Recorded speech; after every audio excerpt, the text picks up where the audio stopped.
Hello friends. Did you know nearly 80% of those who watch my videos aren't subscribed? If you enjoy these stories, please hit that subscribe button and leave a like. It really helps. Thank you for being here. By the way, where are you watching from? Let me know in the comments. The frozen Alaska highway stretched endlessly before Jasper's 18-wheeler as he navigated through the darkness of an early December morning. At 53, he'd been hauling freight across Alaska's most remote territories for nearly 3 decades, but this particular run had him on edge from the moment he'd accepted it. The dispatch order had come through his company system 2 days earlier with unusually specific instructions and a payment rate that was nearly triple the standard fee. The cargo itself wasn't remarkable, just basic supplies and building materials bound for a private residence deep in the wilderness, approximately 140 miles northwest of Fairbanks. What made it unusual was the delivery location. In all his years driving these routes, Jasper had never been asked to deliver to a residence that far off the main transportation corridors. The coordinates led to a property that, according to his GPS, sat at the end of a logging road that hadn't been actively maintained in over a decade. Jasper had called dispatch to verify the order wasn't a mistake. The response from his supervisor had been curt and oddly defensive. The client specifically requested an experienced driver familiar with difficult terrain, and they're paying premium rates for discretion and promptness. The supervisor had paused before adding something that stuck with Jasper. "They asked for you by name, said you delivered to them before, though I can't find any record of it in our system." That detail had bothered Jasper more than he cared to admit. He prided himself on remembering every delivery, every client, every treacherous turn in the road.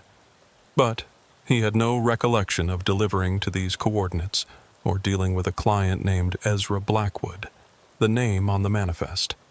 Still, the money was too good to pass up, especially with his daughter's college tuition payment coming due. The temperature gauge on his dashboard read -37 degrees Fahrenheit as he turned off the Alaska highway onto the abandoned logging road. His headlights cut through the darkness, illuminating a narrow corridor between towering black spruce trees heavy with snow. The road, if it could still be called that, was barely wide enough for his rig. Branches scraped against the sides of his trailer, creating an eerie symphony that set his nerves further on edge. According to his GPS, he had another 23 miles to go, but the device seemed confused, repeatedly recalculating as if the road he was on didn't exist in its database. The radio had long since turned to static, and his cell phone showed no signal bars. He was truly alone out here, further from civilization than he'd been in years. After nearly an hour of careful navigation, during which he'd averaged less than 15 miles per hour, Jasper finally saw lights through the trees ahead. As he drew closer, a structure emerged from the darkness that made him involuntarily ease off the accelerator. The cabin, though that seemed too modest a word for it, was far larger than he'd expected. It was a sprawling log construction that looked decades old, with multiple additions jutting off at odd angles, as if the building had grown organically over time. What struck him most wasn't the size, but the condition. Despite its apparent age, every window glowed with warm light, and smoke rose from 3 separate chimneys. For a residence this remote, it showed signs of significant habitation and resources. A diesel generator hummed somewhere nearby, and Jasper noticed several satellite dishes mounted on the roof, their surfaces cleared of snow. He pulled his rig into what appeared to be a loading area, a cleared space that seemed too perfectly sized for his truck, as if it had been specifically prepared for this delivery.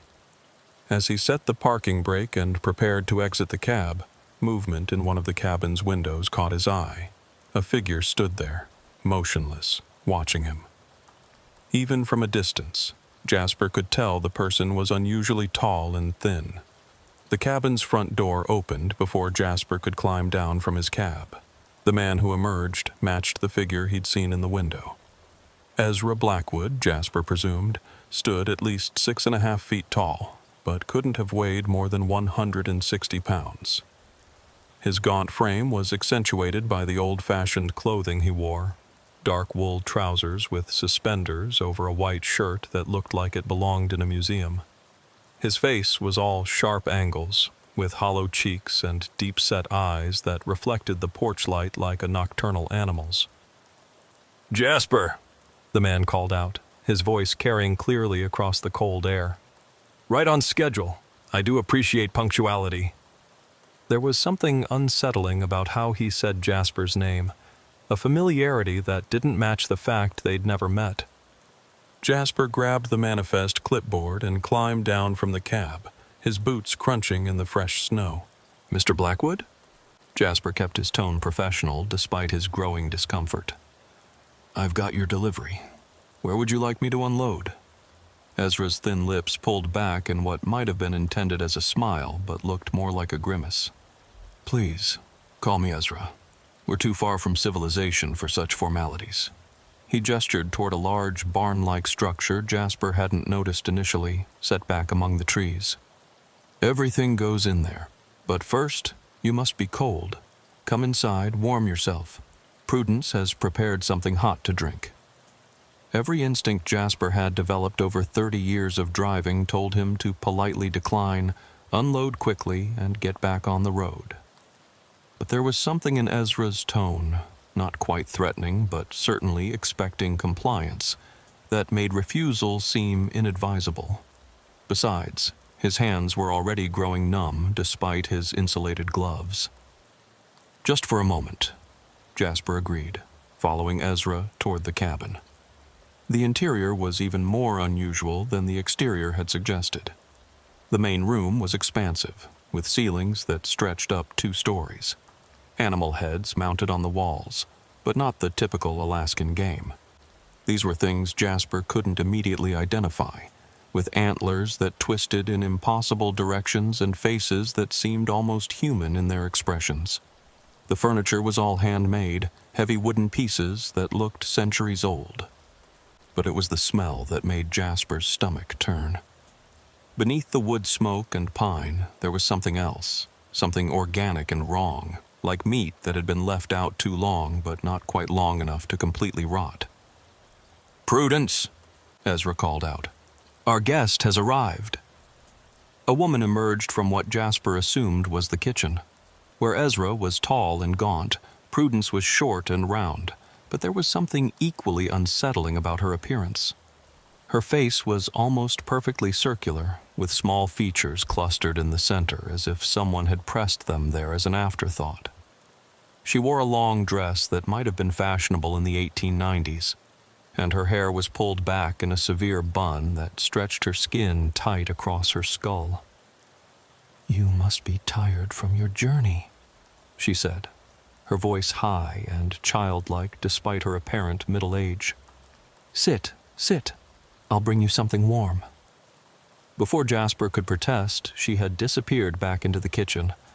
Ezra gestured to a chair near the fireplace, and Jasper reluctantly sat, keeping his jacket on. "You don't remember us, do you?" Ezra asked, settling into a chair across from him. "I'm sorry?" Jasper was caught off guard by the question. "Your previous delivery. 3 years ago. Different company then, weren't you? Mitchell Freight Lines, I believe." Jasper felt a chill that had nothing to do with the temperature. He had worked for Mitchell Freight, but that was over 5 years ago, and the company had gone bankrupt after a series of drivers had disappeared on remote routes. He'd never made any deliveries this far off the grid for them. "I think you must be mistaken," Jasper said carefully. "This is my first time out here." Ezra's smile widened, revealing teeth that were perfectly white but somehow wrong in their uniformity, like dentures that didn't quite fit. "Memory can be such a fragile thing, especially after trauma. But no matter. You're here now, and that's what's important." Prudence returned with a steaming mug that she pressed into Jasper's hands before he could refuse. The liquid inside was dark and had an herbal smell he couldn't identify. He pretended to take a sip, letting the warm ceramic heat his hands while avoiding actually drinking. "I should really get to unloading," Jasper said, starting to stand. "It's a long drive back, and the weather—" "Nonsense," Ezra interrupted. "The weather will hold for a few more hours. Besides, we need to discuss the special items." "Special items?" Jasper checked his manifest. "Everything I have is on this list. Building supplies, canned goods, fuel. Yes, the official cargo." Ezra waved dismissively. "But surely you brought the other things, the items we specifically requested when we asked for you." Jasper's confusion must have shown on his face because Prudence made a tutting sound. "He really doesn't remember, Ezra. Perhaps we should help him." "In time," Ezra replied, his eyes never leaving Jasper's face. "First, let's get the truck unloaded. The barn is climate-controlled, so your goods will be safe there." Relieved to have an excuse to leave the oppressive atmosphere of the cabin, Jasper stood quickly, setting the untouched mug on a side table. "I'll back the trailer up to the barn." "I'll open the doors for you," Ezra said, rising with a fluid motion that seemed impossible for someone so tall and thin. "Prudence, perhaps you should prepare the guest room. I have a feeling Jasper will be staying longer than he expects." "I can't stay," Jasper said firmly. "Company policy. I need to be back in Fairbanks by—" "Company policy," Ezra repeated, seeming to find the phrase amusing. "Tell me, Jasper, does your company policy account for roads that become impassable? For weather that turns without warning? For the fact that you're 140 miles from the nearest help?" The threat was subtle but unmistakable. Jasper's hand instinctively moved toward the pocket where he kept his phone, though he knew it was useless without signal. "The road was fine on the way in," Jasper said, trying to keep his voice steady. "Was it?" Ezra asked. "Are you certain? These old logging roads can be treacherous. Bridges that look stable can collapse without warning. Trees that have stood for decades can suddenly fall, blocking the only way out. So many things can go wrong in the wilderness." Jasper understood perfectly. He was being told, not asked, that he would be staying.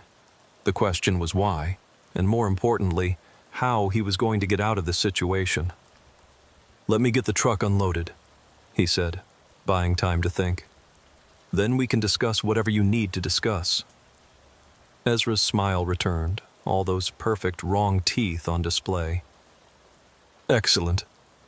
Prudence, I think our guest is beginning to remember his manners." As Jasper walked back to his truck, he heard Prudence's high, childlike voice behind him. "Should I prepare the special room, Ezra?" "Not yet," Ezra replied. "Let's see if his memory improves first." Jasper climbed into his cab and started the engine, his mind racing. He needed to unload the cargo, that much was clear. But he also needed to find a way to signal for help or, failing that, get back on the road before whatever Ezra and Prudence had planned came to fruition. As he backed the trailer toward the barn, he noticed something he'd missed on arrival. There were other tire tracks in the snow, multiple sets, all leading to the barn but none leading away. The barn doors swung open, revealing an interior that was far more modern than the rustic exterior suggested. LED lights illuminated a space filled with industrial shelving, refrigeration units, and what looked like medical equipment covered in white sheets. But it was what he saw in the far corner that made his blood run cold. 3 trucks, all different makes and models, all with company logos he recognized. Mitchell Freight Lines, Northern Transport, Arctic Hauling. All companies that had lost drivers on remote routes over the past 5 years. "Quite a collection, isn't it?" Ezra's voice came from directly behind him, impossibly close. Jasper hadn't heard him approach. "Some drivers are so forgetful they leave their vehicles behind. We take good care of them, of course.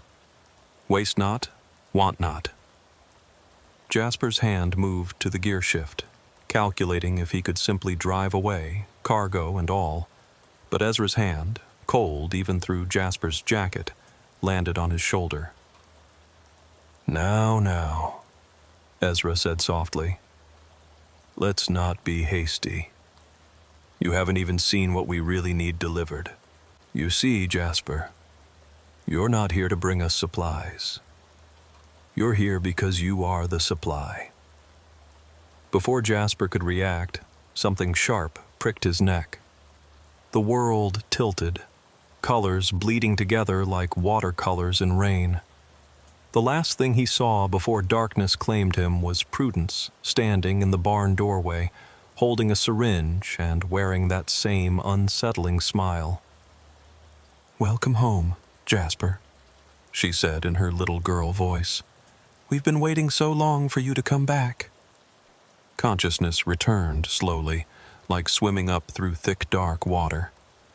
Jasper's first sensation was cold, a deep, bone-aching cold that told him he'd been unconscious for some time. His second was the realization that he couldn't move his arms or legs. As his vision cleared, he found himself in what appeared to be a medical examination room, strapped to a metal table that had been tilted at a 45-degree angle so he was neither fully lying nor standing. The room was disturbingly clean, with white tile walls that reflected the harsh fluorescent lighting. Medical equipment lined the walls, some of it modern, some looking like it belonged in a World War II field hospital. The smell of disinfectant was overwhelming, but underneath it was that same organic wrongness he'd noticed in the main cabin. "Ah, you're awake." Ezra entered through a door Jasper hadn't noticed, now wearing what looked like a doctor's coat from another era, complete with a high collar and buttons up to his throat. "Prudence was worried she'd given you too much sedative. She does get enthusiastic sometimes." "What do you want?" Jasper's voice came out as a croak. His throat was parched. "What do we want?" Ezra seemed to consider the question as he moved to one of the equipment tables, his long fingers dancing over various instruments. "That's both simple and complex. On the surface, we want what everyone wants, to survive. But survival out here, so far from the corrupting influence of modern civilization, requires certain adaptations." He turned back to Jasper, holding what looked like an antique blood pressure cuff. "You truly don't remember your last visit, do you? Fascinating. The human mind's ability to suppress trauma is remarkable." "I've never been here before," Jasper insisted, though even as he said it, something nagged at the back of his mind. A fragment of memory, like a word on the tip of his tongue. "Mitchell Freight Lines," Ezra said slowly, wrapping the cuff around Jasper's arm. "October 15, 3 years ago. You were delivering medical supplies to the Innoko River Research Station. But there was an early storm, wasn't there? You had to seek shelter." As Ezra spoke, images flashed through Jasper's mind. Snow falling so thick he couldn't see. His truck sliding off the road, lights in the distance, a couple offering warm food and shelter. But then, nothing. The next thing he remembered was waking up in his truck on the side of the highway, nearly frozen to death, with no memory of how he'd gotten there. "The authorities said you were lucky," Ezra continued, pumping the blood pressure cuff. "Hypothermia-induced amnesia, they called it. But we knew better. We knew you'd come back. They always do, the ones who get away." "Get away from what?" Jasper asked, though he wasn't sure he wanted to know the answer. The door opened and Prudence entered, wheeling a cart with what looked like IV equipment. She'd changed into a nurse's uniform that was decades out of style, complete with a small cap pinned to her bun. "From the selection process, of course," she said in her childlike voice. "Not everyone is suitable for our needs. Some are too weak, some too strong. But you, Jasper, you were perfect. That's why we marked you." "Marked me?" Jasper struggled against the restraints, but they held firm. Ezra produced a small pen light and shone it in Jasper's eyes, studying his pupils with clinical detachment. "Show him, Prudence." She wheeled over a standing mirror, positioning it so Jasper could see himself. At first, he saw nothing unusual, just his own frightened face staring back. Then Prudence produced a black light, and when she held it up to his reflection, Jasper gasped. There were symbols on his forehead, invisible in normal light but glowing a sickly green under the ultraviolet. They looked like some kind of runic script, but nothing he recognized. "We marked you 3 years ago," Ezra explained. "A special compound that bonds with the skin cells. Invisible, permanent, and most importantly, it ensures you can never truly leave. Part of you always remains here, calling you back." The transformed drivers moved with an unnatural synchronization, circling Jasper's tilted examination table like predators evaluating prey. Their faces, when caught in the harsh fluorescent light, showed signs of their alteration. Veins, visible beneath translucent skin, pulsed with a dark fluid that clearly wasn't blood. Their eyes had taken on a yellowish tinge, and when they breathed, wisps of vapor emerged, even though the room wasn't cold enough for breath to be visible. "You don't remember us, do you?" the tallest one asked. Jasper recognized him now from a missing poster at the Fairbanks truck stop. Dale Morrison, independent contractor, missing for 8 months. "We remember you. You were here when they brought me in. You were in the next room, screaming." The memory hit Jasper like a physical blow. Not his last visit 3 years ago, but something else, something his mind had desperately tried to bury. He had been here before, maybe multiple times. How many memories had he lost? How many times had they caught him and let him go? "The process affects memory," another driver said, and Jasper identified him as Carl Young, who'd disappeared 6 months ago hauling petrochemicals. "Each time they treat you, each time you resist, you lose pieces of yourself. We stopped resisting." "Better to serve than to be consumed," the third added. This one Jasper didn't recognize, but the faded logo on his shirt suggested he'd been one of the Mitchell freight drivers. "Serve?" Jasper tested the restraints again, but they held firm. The burning in his veins had subsided to a dull ache, but he could feel something changing inside him. Cells restructuring, DNA rewriting itself according to some alien template. "They need us functional," Dale explained. "We maintain the equipment, process the new arrivals, handle disposal of the unsuccessful subjects. In exchange, we get to keep existing, even if we're not entirely human anymore." "Enough chatting," Ezra's voice came through an intercom Jasper hadn't noticed. "Begin the preparation for Phase 2. The 3 drivers moved to various machines around the room, their movements mechanical, programmed. Carl wheeled over an apparatus that looked like a dialysis machine crossed with something from a medieval torture chamber. Tubes ending in needles of varying sizes hung from its frame like tentacles.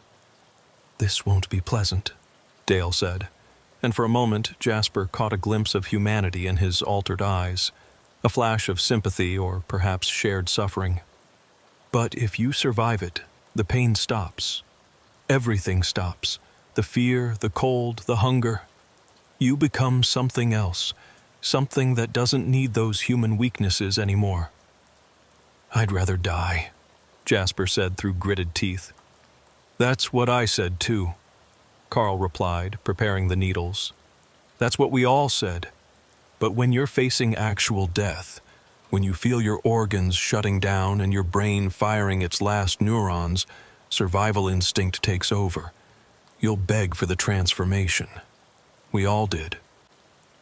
The door opened and Prudence entered carrying a tray of vials filled with various colored liquids.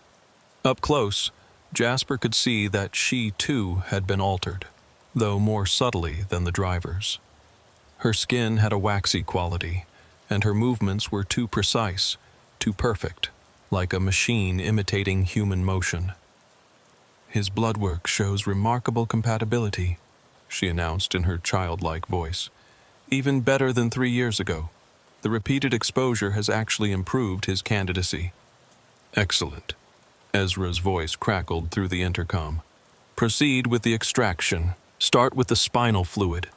We need to replenish our reserves before we attempt the full transformation. Jasper felt panic rising as Carl positioned one of the larger needles at the base of his spine. Wait, please. You don't have to do this. People will come looking for me. The company has GPS tracking on all their trucks now. Your truck's GPS shows you arriving safely at Innoko River Station 2 hours ago, Prudence said, preparing a syringe. You even checked in with dispatch, reporting successful delivery and beginning your return journey. Technology is wonderful when you know how to manipulate it. The needle entered his spine, and Jasper screamed. The pain was beyond description, not just physical but existential, as if something fundamental to his being was being drained away. Through the haze of agony, he heard the machine humming, saw vials filling with a clear fluid that sparkled with an unnatural luminescence. Remarkable, Prudence breathed. The quality is even better than we hoped. This single extraction could sustain us for months. But we won't stop at one, Ezra's voice said. He can regenerate now that the first phase is complete. We can harvest from him indefinitely, as long as we're careful not to take too much at once. Through tears of pain, Jasper saw Dale lean closer. There is another way, he whispered, so quietly the others couldn't hear. But you have to trust me. Before Jasper could respond, Dale straightened and announced loudly, The extraction is going well, but his vitals are spiking. We should pause before his system goes into shock. Prudence checked the monitors. He's right. His heart rate is approaching dangerous levels. We'll give him an hour to stabilize, then continue. She injected something into Jasper's IV line, and the pain began to recede, replaced by a strange, floating sensation. The room grew dim as the 3 drivers filed out, followed by Prudence, but Dale lingered for a moment at the door. When they come back, pretend to be weaker than you are, he whispered. The restraints have a manual override under the table. I loosened it earlier. You'll have maybe 30 seconds before they realize you're free. Then he was gone, leaving Jasper alone with his thoughts and the steady beep of the monitoring equipment. He tried to process what Dale had said. Was it genuine help or another trap? At this point, did it matter? Any chance was better than none. Moving carefully to avoid triggering any alarms, Jasper felt under the table with his fingers. There it was, a lever just within reach if he strained. He could feel that it had indeed been loosened, requiring less force to activate than it should. Time crawled by. The drugs in his system made everything feel distant and dreamlike, but he fought to stay alert. Through the small window in the door, he could see shadows moving in the hallway beyond. They were preparing something. He could hear metallic clinks and electronic beeps. After what felt like hours, but was probably only 45 minutes, he heard footsteps approaching. Multiple sets. They were coming back. Jasper forced his breathing to slow, let his body go limp, half-closed his eyes. He needed to appear barely conscious. The door opened. Ezra entered first, no longer in his doctor's coat, but wearing what looked like a hazmat suit. Prudence followed, similarly attired, wheeling in a gurney with restraints. The transformation accelerates from here, Ezra was saying to someone behind him. Once we complete the neural integration, he'll be fully ours. A new figure entered, someone Jasper hadn't seen before. Another woman, elderly, moving with the careful precision of extreme age. But her eyes were sharp, alert, and when she looked at Jasper, he felt a chill that had nothing to do with temperature. "This is the one who escaped before?" she asked, her voice carrying an authority that even Ezra deferred to. "Yes, Mother," Ezra replied. "But we've corrected the protocols. He won't escape again." Mother. Jasper filed that information away. There was a hierarchy here, and this woman was at the top. "He's strong," the old woman observed, studying Jasper like a specimen. "The strong ones always try to escape. It's what makes them valuable. Their will to survive ensures the quality of what we harvest." She moved closer, reaching out with one gnarled hand to touch Jasper's forehead. Her skin was ice cold and had a texture like leather. "Can you hear me, driver?" she asked. "I know the drugs haven't completely suppressed your consciousness. I can see it in your eyes, that spark of defiance. Good. It makes the braking so much more satisfying." Jasper remained still, though every instinct screamed at him to recoil from her touch. "Ezra, Prudence, prepare the neural interface," she commanded. "I'll oversee this one personally. It's been too long since we've had a subject with this much potential." As they busied themselves with equipment, the old woman leaned close to Jasper's ear. "You want to know a secret?" she whispered. "We don't need to do any of this. The transformation, the harvesting, it's all just ritual now. We found another way to survive decades ago. But old habits die hard, and there's something satisfying about breaking strong men like you. It's the only entertainment we have out here in our self-imposed exile." The revelation hit Jasper harder than any physical blow. They were torturing him for sport, not survival. The anger that erupted gave him the strength he needed. As Ezra and Prudence wheeled over the neural interface, a terrifying helmet covered in electrodes and needles, Jasper made his move. His fingers found the manual override and pulled. The restraints released with a pneumatic hiss. In one fluid motion, driven by adrenaline and desperation, he rolled off the table. Ezra lunged for him, but Jasper grabbed the IV stand and swung it like a club, catching the tall man across the face. The impact sent Ezra crashing into Prudence, both of them tumbling into the equipment.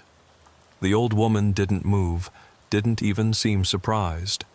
She simply watched with those sharp eyes as Jasper backed toward the door. "You won't get far," she said calmly. "The compound in your blood, it's temperature sensitive. The moment you go outside into that cold, it will crystallize. The pain will be excruciating. You'll be begging to come back within minutes." Jasper's hand was on the door handle. "I'll take my chances." "Even if you reach your truck, it won't start," she continued. "Even if by some miracle it does, the road is blocked. We made sure of that after you arrived. Trees down in 3 places, too heavy for one man to move. Then I'll walk." She laughed, a sound like wind through a cemetery. 40 miles to the nearest inhabited area, in minus 40-degree weather, with a blood chemistry that will make every step agony. You'll be dead in 2 miles. Behind her, Ezra was getting to his feet, blood streaming from his nose. Prudence was reaching for something in her pocket, probably a sedative. Jasper had seconds to decide. That's when he saw Dale in the hallway behind them, holding what looked like a flare gun. Their eyes met, and Dale nodded almost imperceptibly. "You're right," Jasper said to the old woman, letting his shoulders slump in defeat. "I can't escape, but I can make sure you don't get what you want from me." He yanked open the door and ran. Behind him, he heard shouting, footsteps, but also something else. The distinctive whistle of a flare being fired. The hallway filled with brilliant red light and acrid smoke. Dale had given him cover. Jasper ran through corridors he didn't remember, following some instinct or buried memory.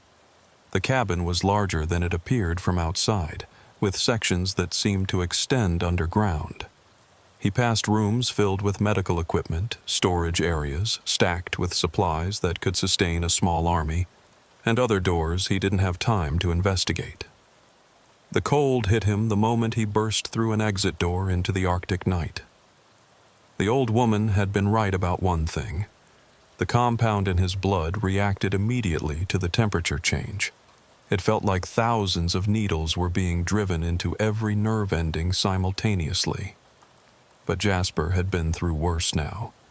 The memory of that needle in his spine drove him forward.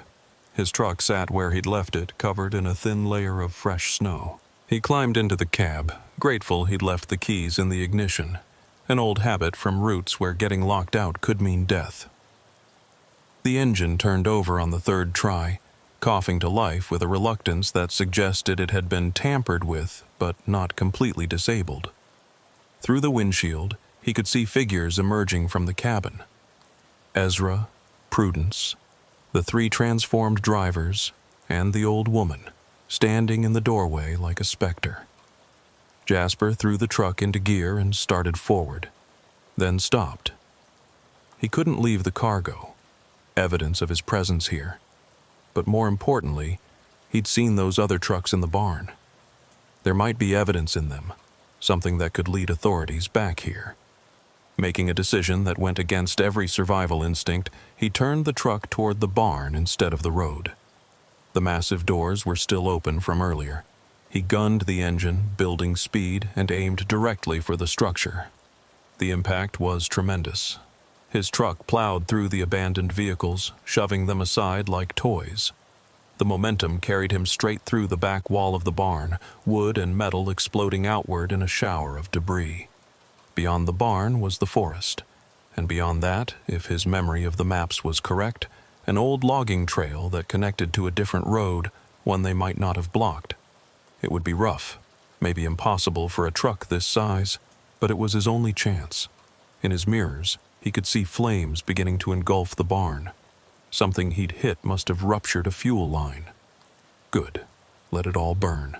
Let someone see the smoke and investigate. The truck bounced and scraped through the forest, branches shattering against the windshield, tires struggling for purchase in the deep snow.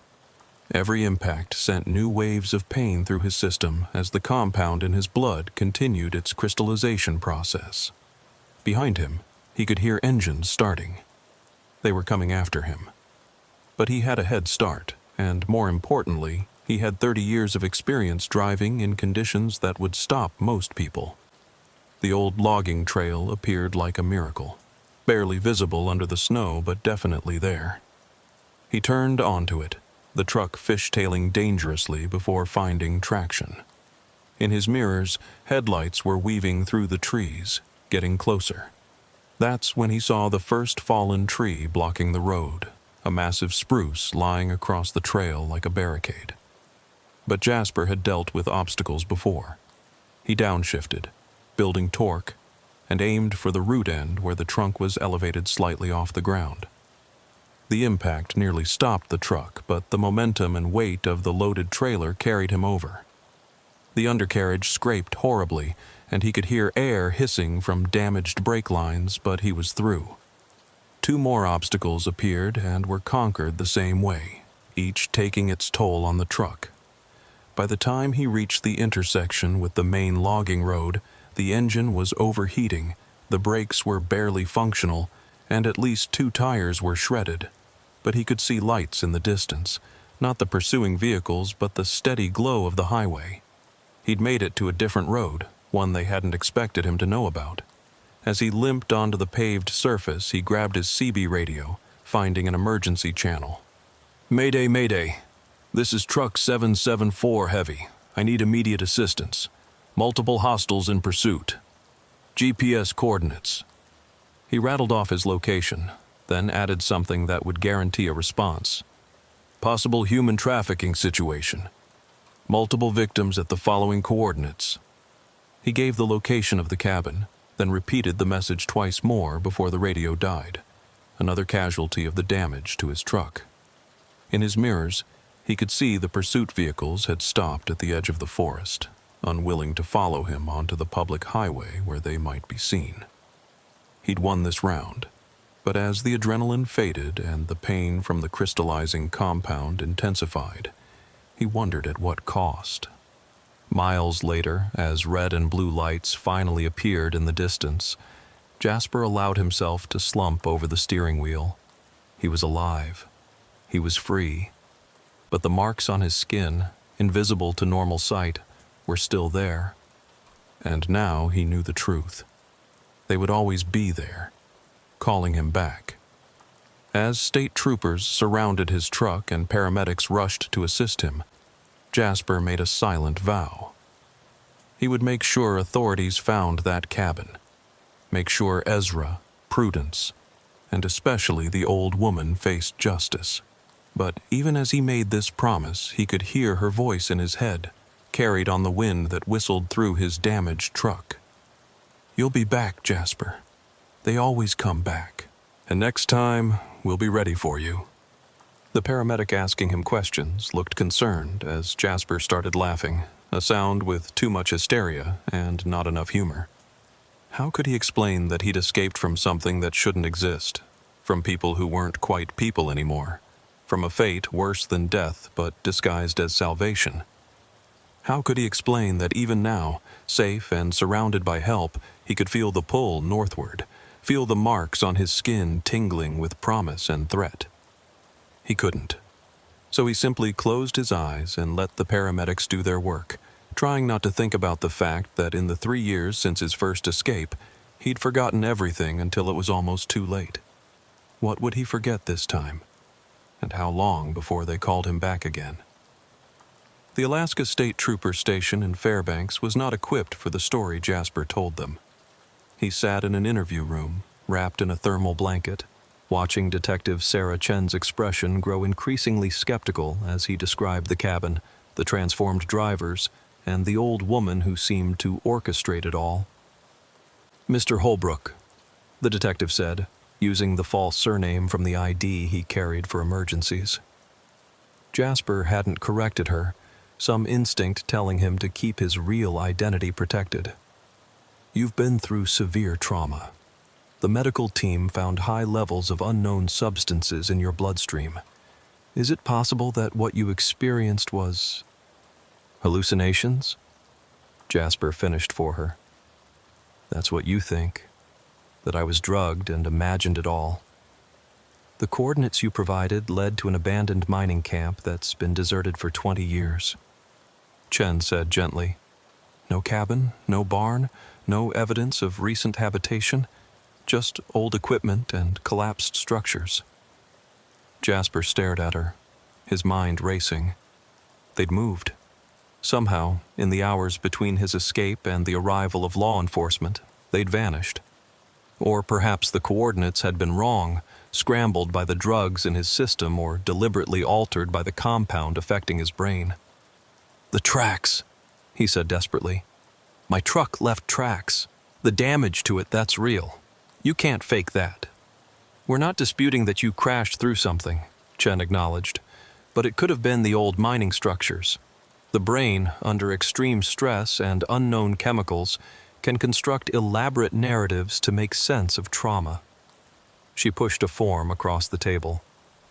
"We'd like to keep you for observation for 72 hours. The substances in your blood are unlike anything our lab has seen. For your own safety, you want to commit me," Jasper said flatly. "Protective custody," Chen corrected. "Until we understand what you were exposed to." Jasper looked at the form, then at the mirror he knew concealed other officers watching. If he signed, he'd be trapped again, just in a different kind of cage. If he refused, they'd probably find another way to hold him. But there was something else, something he'd noticed when they'd brought him in. The desk sergeant who'd processed him had a small tattoo on his wrist, barely visible under his uniform sleeve. It was similar to one of the symbols he'd seen glowing on his own forehead under the black light. Not identical, but close enough to send a chill through his spine. "I need to make a phone call," Jasper said. "I have that right?" Chen nodded. "Of course." They led him to a phone in the hallway. Jasper dialed a number from memory, one he hadn't used in years. It rang 3 times before a gruff voice answered. "Thompson?" "Red sky at morning," Jasper said quietly, using a code phrase from his military days. There was a long pause. "Jasper, Jesus Christ, where are you?" Marcus Thompson had served with Jasper in Afghanistan, both of them Army transport specialists before Jasper had gone into civilian trucking. More importantly, Marcus now worked for a private security firm that specialized in unusual situations. "Fairbanks State Trooper Station. I need an extraction. Possible infiltration at this location." "Understood. Sit tight." Legal counsel will be there within the hour. Jasper hung up and turned to find Chen watching him with narrowed eyes. Who did you call? My lawyer. Jasper lied smoothly. I'll wait for representation before signing anything. 45 minutes later, a woman in an expensive suit arrived, introducing herself as Amanda Richards from Richards & Associates. Jasper had never seen her before, but she knew the right phrases, mentioned Marcus by name, and, most importantly, she got him released. My client has committed no crime, she told Chen firmly. His blood tests show unknown substances, yes, but there's no evidence he took them willingly. He's the victim here, not a suspect. Unless you're charging him with something, we're leaving. Chen clearly wanted to object, but legally she had no grounds. As they walked out, Jasper noticed the desk sergeant watching them with unusual intensity. When their eyes met, the man's hand went unconsciously to his tattooed wrist. Richards led him to a black SUV with tinted windows. The moment they were inside, she handed him a bug detector. Sweep yourself. They might have tagged you. Jasper found 2 tracking devices, one in his boot heel, another sewn into the collar of the jacket they'd given him. Richards disposed of them out the window as they drove. Marcus filled me in on the basics, she said, navigating through Fairbanks traffic. You stumbled onto something big, didn't you? How much do you know about what's really out there? Jasper asked. In the remote parts of Alaska. More than most people would believe, Richards replied. My firm specializes in cases involving, let's call them anomalous situations. Things that don't fit neatly into conventional law enforcement paradigms. She pulled into a nondescript office building and led him to a secure room in the basement. Marcus Thompson was waiting, along with 2 other people Jasper didn't recognize. Good to see you alive, brother, Marcus said, embracing him briefly. When your emergency code came through our monitoring system, we feared the worst. How did you know to monitor me? Jasper asked. Marcus exchanged glances with the others. We've been tracking similar incidents for 3 years. Truckers going missing on remote routes, some found dead under mysterious circumstances, others never found at all. You're not the first to escape from something and have authorities dismiss their story. One of the strangers, a thin man with prematurely gray hair, introduced himself as Dr. James Wright. I'm a biochemist specializing in exotic compounds. I'd like to examine the substances in your blood with your permission. What you're describing sounds like a synthetic variation of something we've encountered before. Before? Jasper sat down heavily. This has happened before? Not exactly this, Wright said, pulling out a tablet. But similar situations. Isolated communities experimenting with biological enhancement, using travelers as test subjects or resources. Alaska's remoteness makes it a perfect laboratory for those who want to operate outside conventional oversight. The other stranger, a woman with sharp features and military bearing, introduced herself only as Singh. I run data analysis for the organization. The cabin you described doesn't appear on any current maps, but I found something interesting. She showed him satellite imagery on her laptop. This is the area from 6 months ago. See that heat bloom? Something was generating significant energy in what should be wilderness. But in yesterday's images, it's gone. They moved, Jasper said. They must have some way to relocate quickly. Or they were never physically there in the way you perceived, Wright suggested. The compounds in your blood show markers of powerful psychoactive properties. It's possible you were experiencing a shared hallucination, directed by someone who knew exactly what chemicals to use. The trucks were real, Jasper insisted. The missing drivers are real, Singh confirmed. Dale Morrison, Carl Young, 3 others from Mitchell Freight. All missing, all last seen on remote Alaskan routes. But here's what's interesting. She pulled up financial records. Large deposits were made to their accounts after they disappeared. Regular monthly payments from shell companies that trace back to dead ends. Payment for services, Marcus said grimly. They're not prisoners. They're employees. The revelation hit Jasper hard. But they were changed, transformed. I saw them. You saw what you were meant to see, Wright said. The power of suggestion combined with targeted psychoactives can make people experience virtually anything. The question is why? What's the actual purpose? Richards, who had been quiet, finally spoke. There's something else.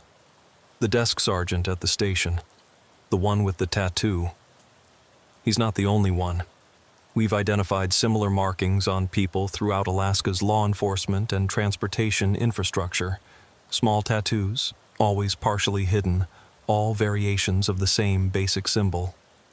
She showed Jasper a compilation of images, discrete photographs taken of various individuals. The tattoos were all slightly different, but clearly related, like variations on a theme. It's a network, Singh said. Whatever this is, it's not just one isolated cabin. It's organized, widespread, and has been operating for years. The old woman, Jasper said suddenly. She mentioned 47 years. They've been out there for 47 years. That aligns with something, Wright said, pulling up historical data. 47 years ago, there was a research project funded by private interests, studying the psychological effects of extreme isolation on small communities. The project was supposedly terminated after ethical violations, but the researchers disappeared. They were never found. Ezra and Prudence, Jasper said. They could be the researchers. Dr. Ezra Blackwood and Dr. Prudence Hawthorne, Singh confirmed, showing him old photographs. Despite the age of the images, the resemblance was unmistakable. Both brilliant, both obsessed with human enhancement and longevity. They were discredited after proposing human trials for their theories. So they went off the grid and continued their experiments, Marcus said, using truckers as subjects because we're perfect, Jasper finished. Isolated, often traveling alone, used to being out of contact for long periods. If we disappear, it takes time for anyone to notice, and even then, the assumption is usually accident or voluntary abandonment. The question is, Richard said, what do we do about it? Official channels won't believe this. We've seen that already. We need proof, Singh said. Real, undeniable evidence that can't be dismissed as hallucination or conspiracy theory. I might have that, Jasper said slowly. He pulled out his truck keys, which the police had returned to him. Attached was a small device he'd grabbed from the medical room during his escape, hardly aware he was doing it. I don't know what this is, but it came from their equipment. Wright took it carefully, examining it with obvious interest. This is sophisticated, very sophisticated. It appears to be some kind of biological monitoring device, but the technology is beyond current commercial or even military applications. Can you trace it?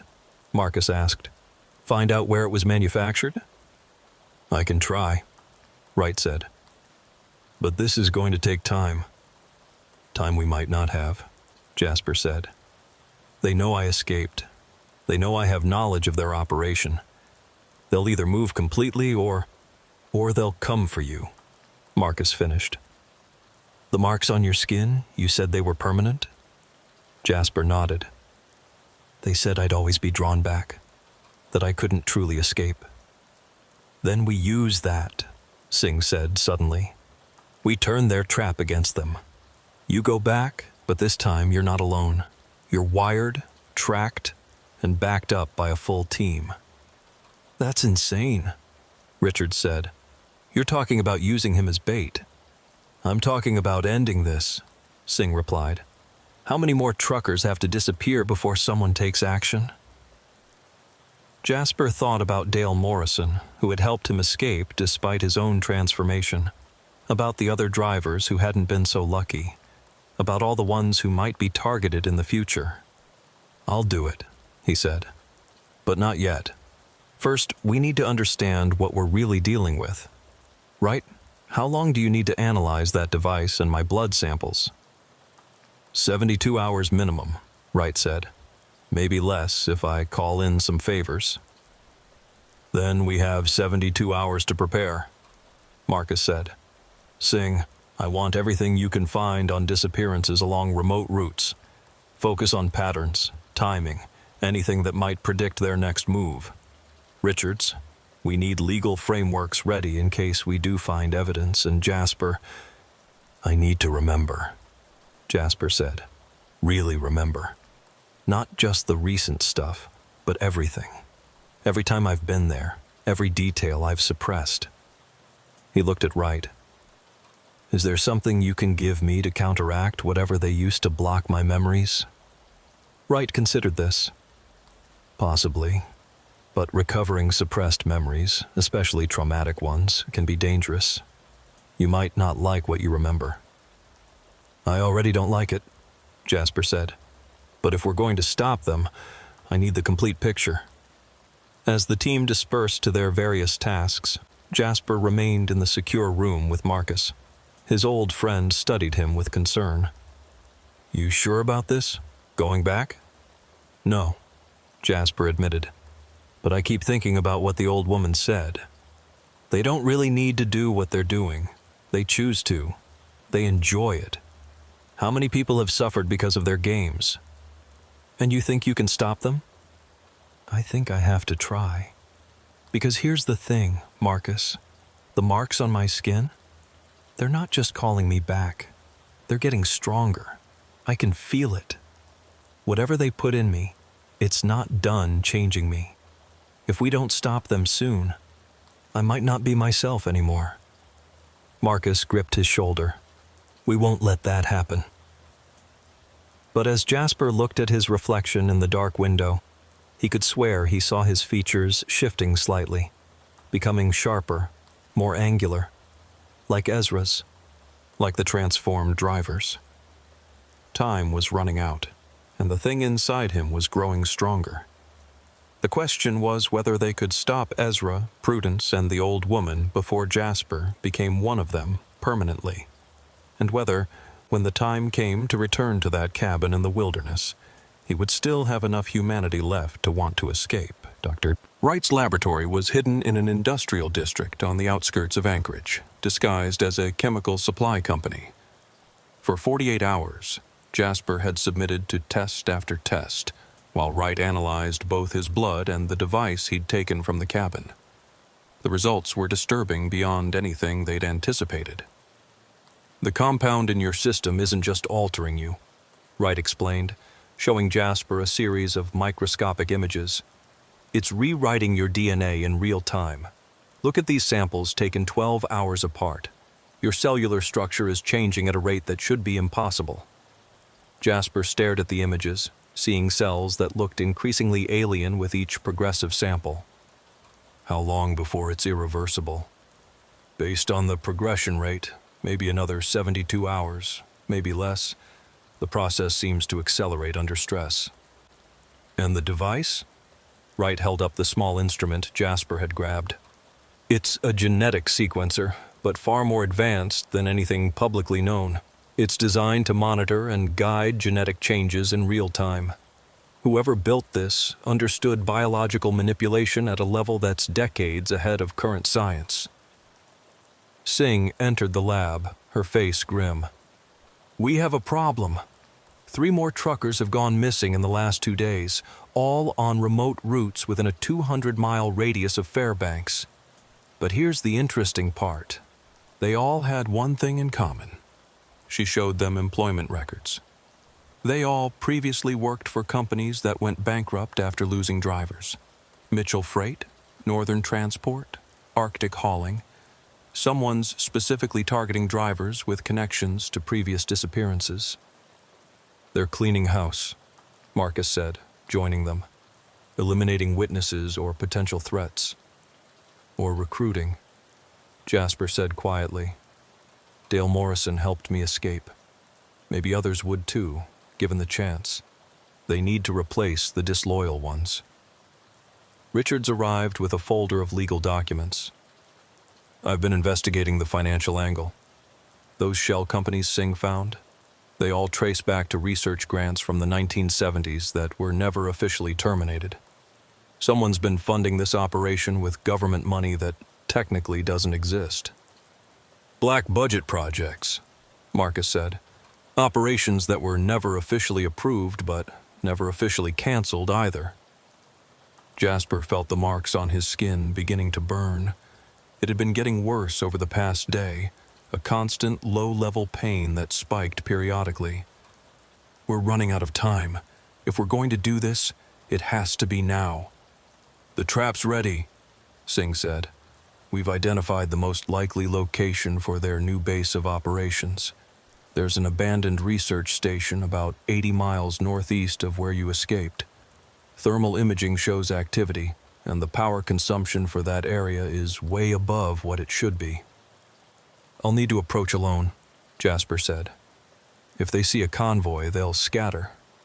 Absolutely not, Marcus protested. You'll have backup. Hidden backup, Jasper clarified. I drive in alone, like I'm being called back. You follow at a distance. Once I'm inside and can confirm it's them, you move in. And if it's a trap? Richards asked. It's definitely a trap, Jasper said. The question is whether it's one we can turn against them. Wright handed him a small injector. This might help. It's a stabilizing compound I've developed based on my analysis. It won't stop your transformation, but it should slow it down and maybe, just maybe, give you enough clarity to resist their control. As they prepared for the operation, Jasper found himself thinking about the old woman's words. They didn't need to do this. They chose to. The cruelty was the point. The suffering was entertainment. How many truckers had died for their amusement? The next morning, Jasper was back in a truck, though not his own. This one was equipped with hidden cameras, tracking devices, and emergency communications equipment. He wore a wire so sophisticated it would be undetectable to all but the most advanced scanning equipment. The drive to the coordinates felt both endless and too quick. The marks on his skin burned constantly now, and he could feel something calling to him, a pull that grew stronger with each mile. By the time he reached the abandoned research station, he could barely resist the compulsion to simply walk inside and surrender. The station looked exactly as one would expect. Run-down buildings covered in decades of grime and snow. But Jasper could see the signs. Fresh tire tracks carefully obscured, windows that were too clean, smoke rising from what should be non-functional ventilation systems. He parked the truck and waited. They would come to him.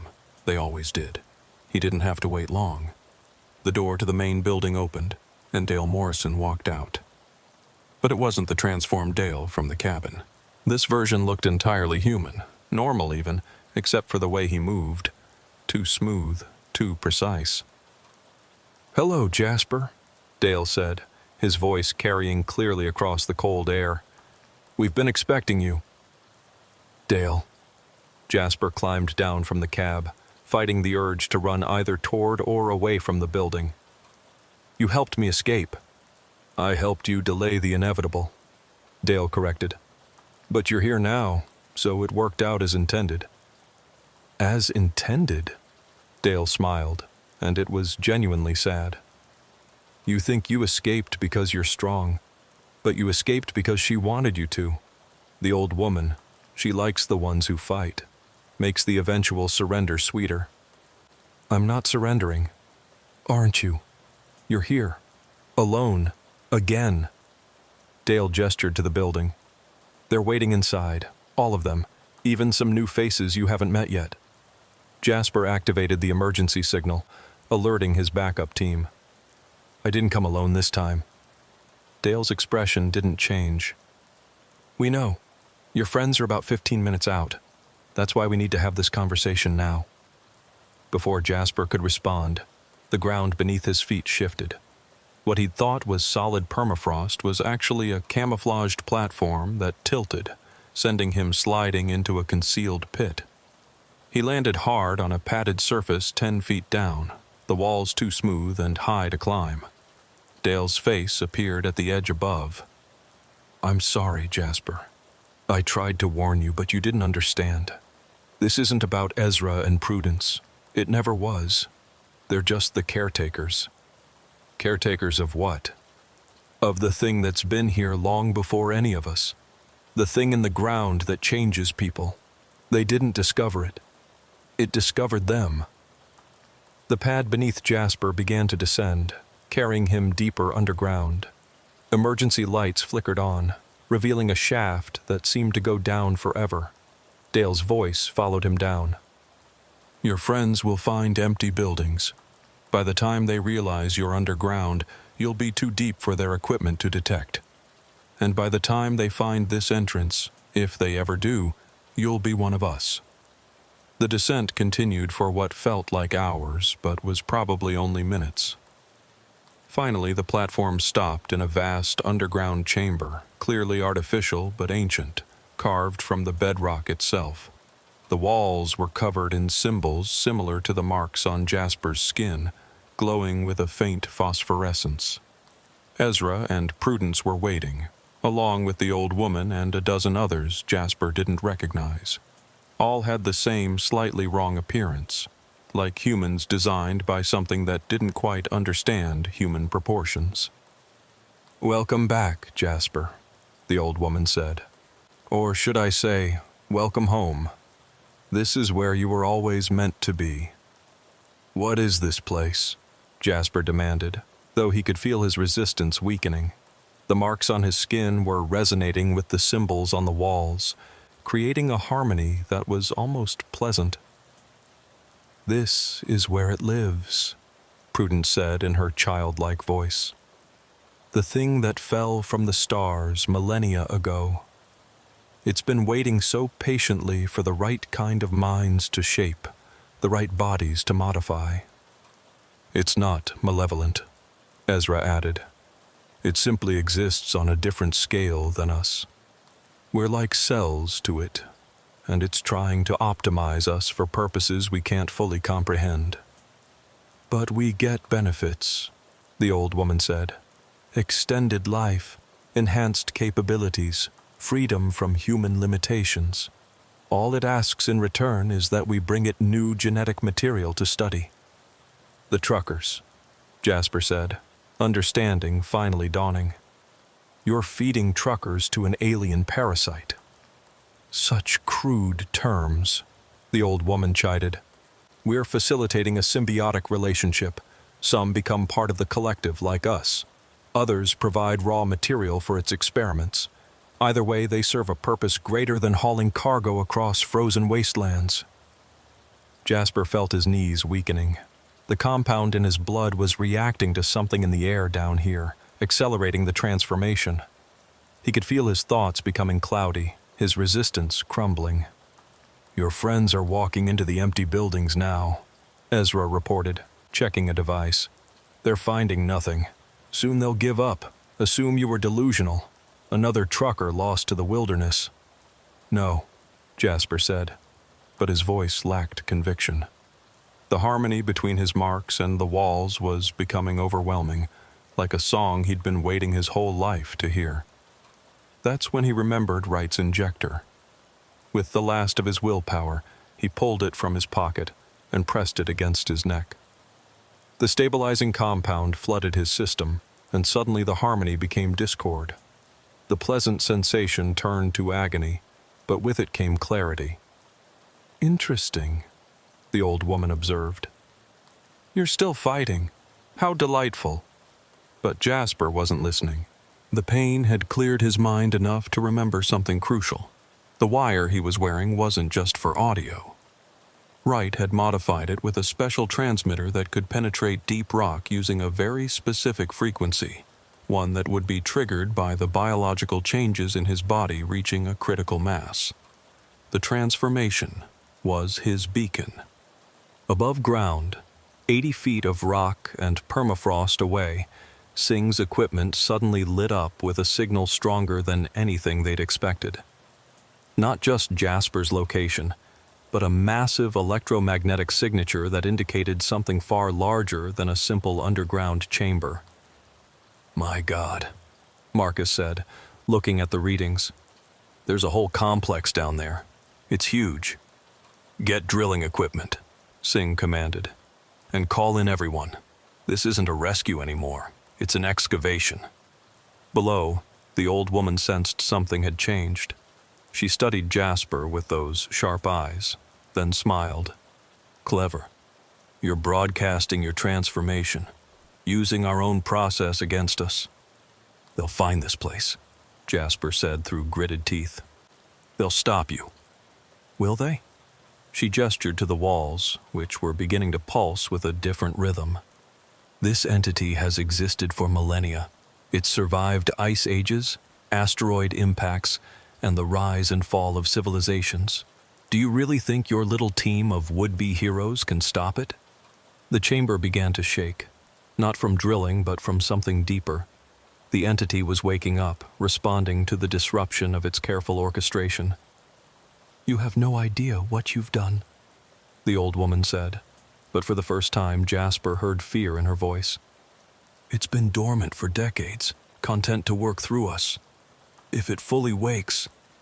The symbols on the walls began to pulse faster, their glow intensifying. The transformed drivers started to convulse, their altered bodies responding to some unheard command. Even Ezra and Prudence looked disturbed, their usually controlled faces showing genuine alarm. We need to contain it, Ezra said urgently. The feeding protocols, quickly! But it was too late. The floor of the chamber cracked, and something began to emerge. Not a creature in any conventional sense, but a mass of tissue that seemed to exist in more dimensions than 3. It hurt to look at directly, the mind refusing to process what the eyes were seeing. Jasper felt the marks on his skin burning with new intensity. The entity was trying to complete his transformation instantly, to make him part of itself before his friends could intervene. He fought back with everything he had, Wright's compound the only thing keeping him from being absorbed completely. Above, the drilling had begun. Marcus was coordinating with emergency services, though he'd been vague about what they were drilling toward.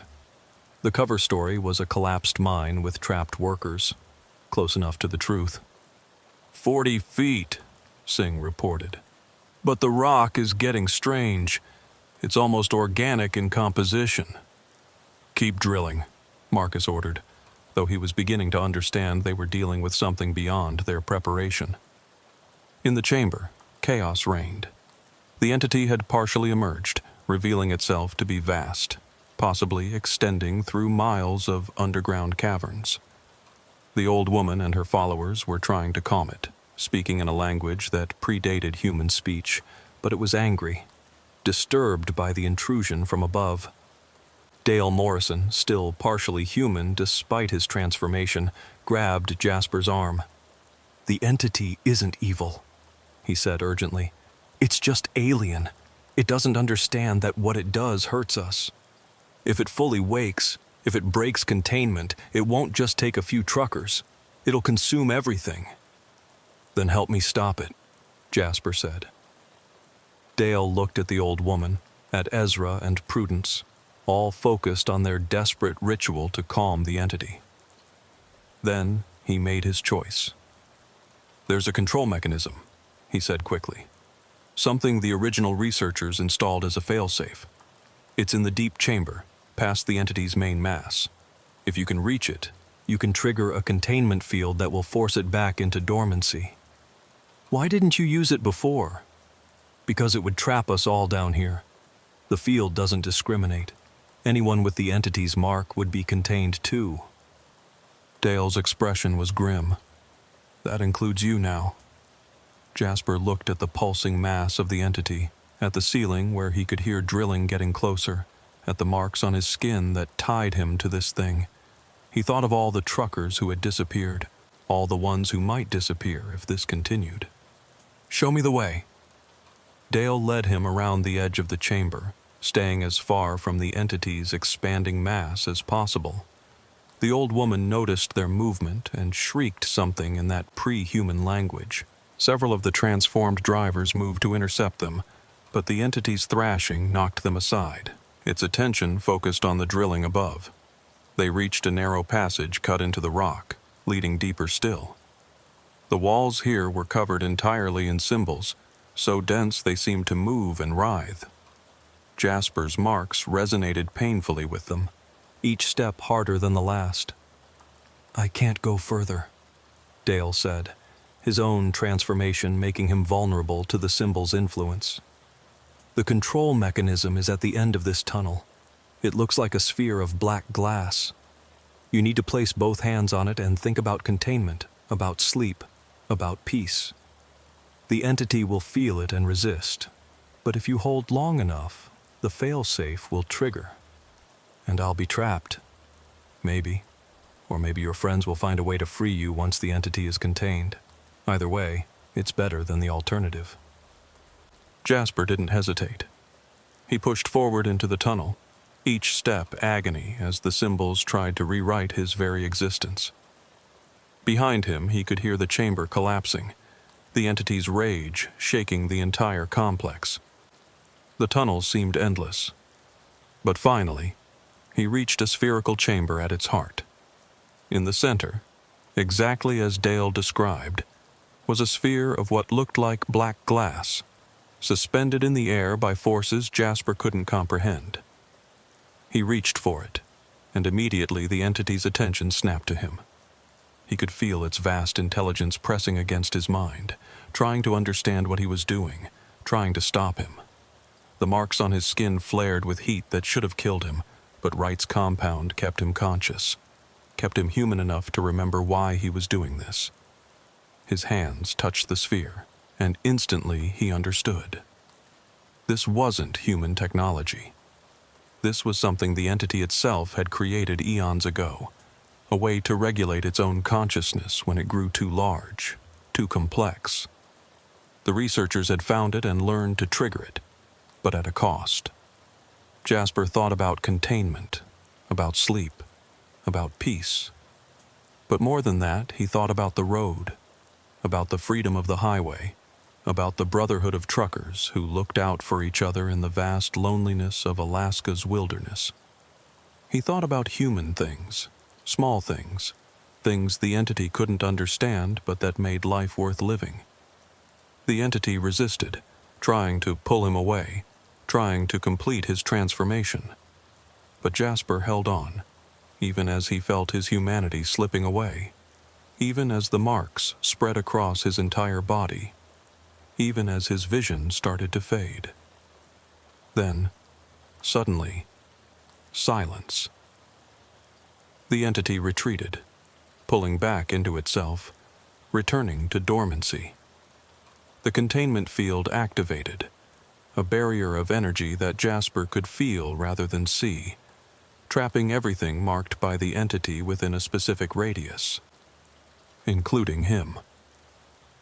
In the main chamber, the drilling broke through just as the containment field solidified. Marcus and Singh rappelled down, followed by a full emergency team, to find a scene from a nightmare. The entity had retreated but left behind organic residue that defied description.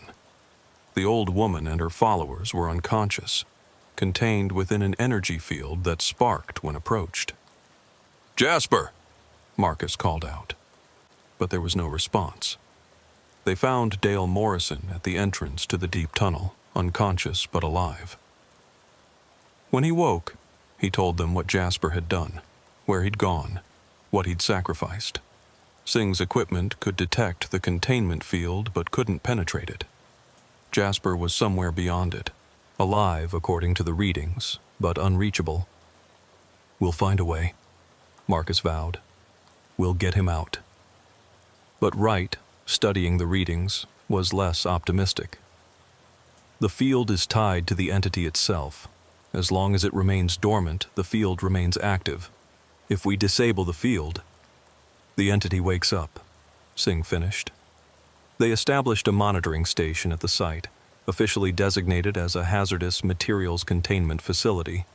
The old woman, Ezra, Prudence, and the other transformed individuals were kept in medical isolation, their conditions studied, but their freedom restricted. Dale Morrison, partially transformed but still retaining enough humanity to cooperate, became their primary source of information about the entity.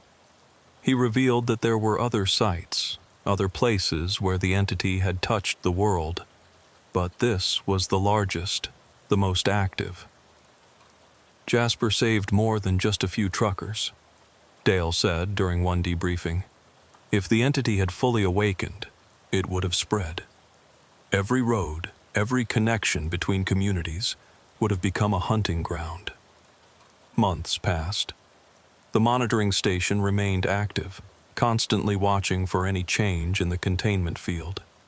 Sometimes, late at night, the operators claimed they could hear something from deep below, not the entity, but something human, a voice perhaps calling out from the deep.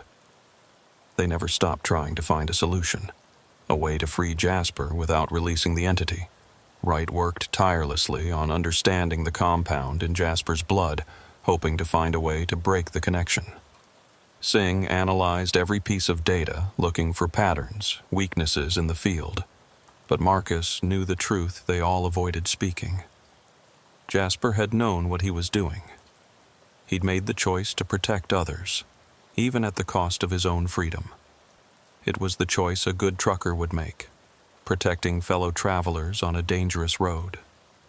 The Alaska Highway continued to carry its endless stream of trucks, drivers passing by the innocuous facility without knowing what lay beneath.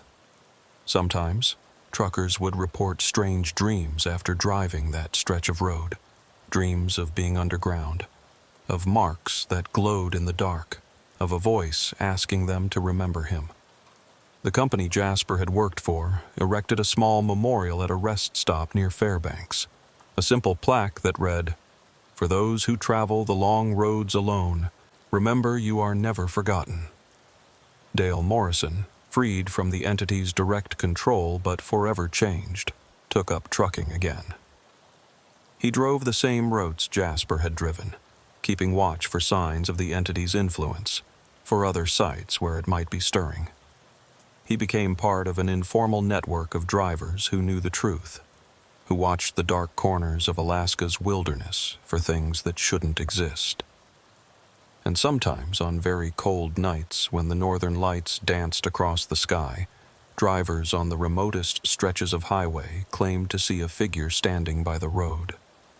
A trucker, they said, still in his work clothes, watching the traffic pass. They said if you stopped and looked closely, you could see strange marks on his skin that glowed faintly in the darkness. But when they looked back, he was always gone, leaving only the sensation of being watched over, protected by someone who had chosen to stand guard in the space between the human world and something far older and stranger. The entity slept on, contained but not defeated, waiting with the patience of geological time. And Jasper waited with it, neither fully human nor fully transformed, suspended in a state that Wright theorized might last forever. But forever was a long time, and in the deepest part of the facility, in a chamber no one had yet discovered, something was happening. The black glass sphere that Jasper had touched was developing cracks, tiny fractures that grew by micrometers each year. The entity might be patient, but Jasper had something it didn't understand: human stubbornness, the same quality that had driven him to take one more load, drive one more mile, push through one more storm. He was still fighting, still pushing against the containment from the inside, still trying to find his way back to the road. And somewhere, in a truck stop in Fairbanks, Dale Morrison would sometimes raise his coffee cup in a silent toast to the empty chair across from him, honoring a friend who had saved them all, and promising that they hadn't forgotten, that they were still looking for a way to bring him home. The road, after all, never forgets its own. The storm hit the Dalton Highway without warning at 4 p.m, turning the December daylight into an impenetrable wall of white. Orville Hutchins had been driving Alaska's ice roads for 22 years, but this blizzard was different. It came from nowhere, descended like a curtain, and within minutes had reduced visibility to less than 10 feet. At 58, Orville had seen enough weather to know when to stop pushing his luck. He eased his 18-wheeler to the shoulder, though in these conditions, the distinction between road and wilderness was purely theoretical. The wind howled against his cab with enough force to rock the entire rig, and the temperature gauge showed minus 43 degrees Fahrenheit and dropping. He grabbed his radio, tuning to channel 19. "Breaker, breaker, this is Big Oak northbound on the Dalton near mile marker 240. Got caught in this soup. Anyone else out here?" Static answered him. Then, faintly, a voice emerged from the white noise. "Big Oak, this is Frozen River, southbound near 235. This storm came out of nowhere. I'm pulled over too. Road's completely impassable." Orville recognized the handle. Jennifer, a younger driver he'd shared coffee with at the Coldfoot truck stop just yesterday. At least he wasn't alone out here. "Frozen River, Big Oak. Sit tight. This has to blow through eventually. Keep your engine running and your exhaust clear." "Copy that, Big Oak. Stay safe." Orville settled in for what he assumed would be a few hours of waiting. He had plenty of fuel, food, and water. The cab was warm, and he'd weathered worse storms, though usually with some warning.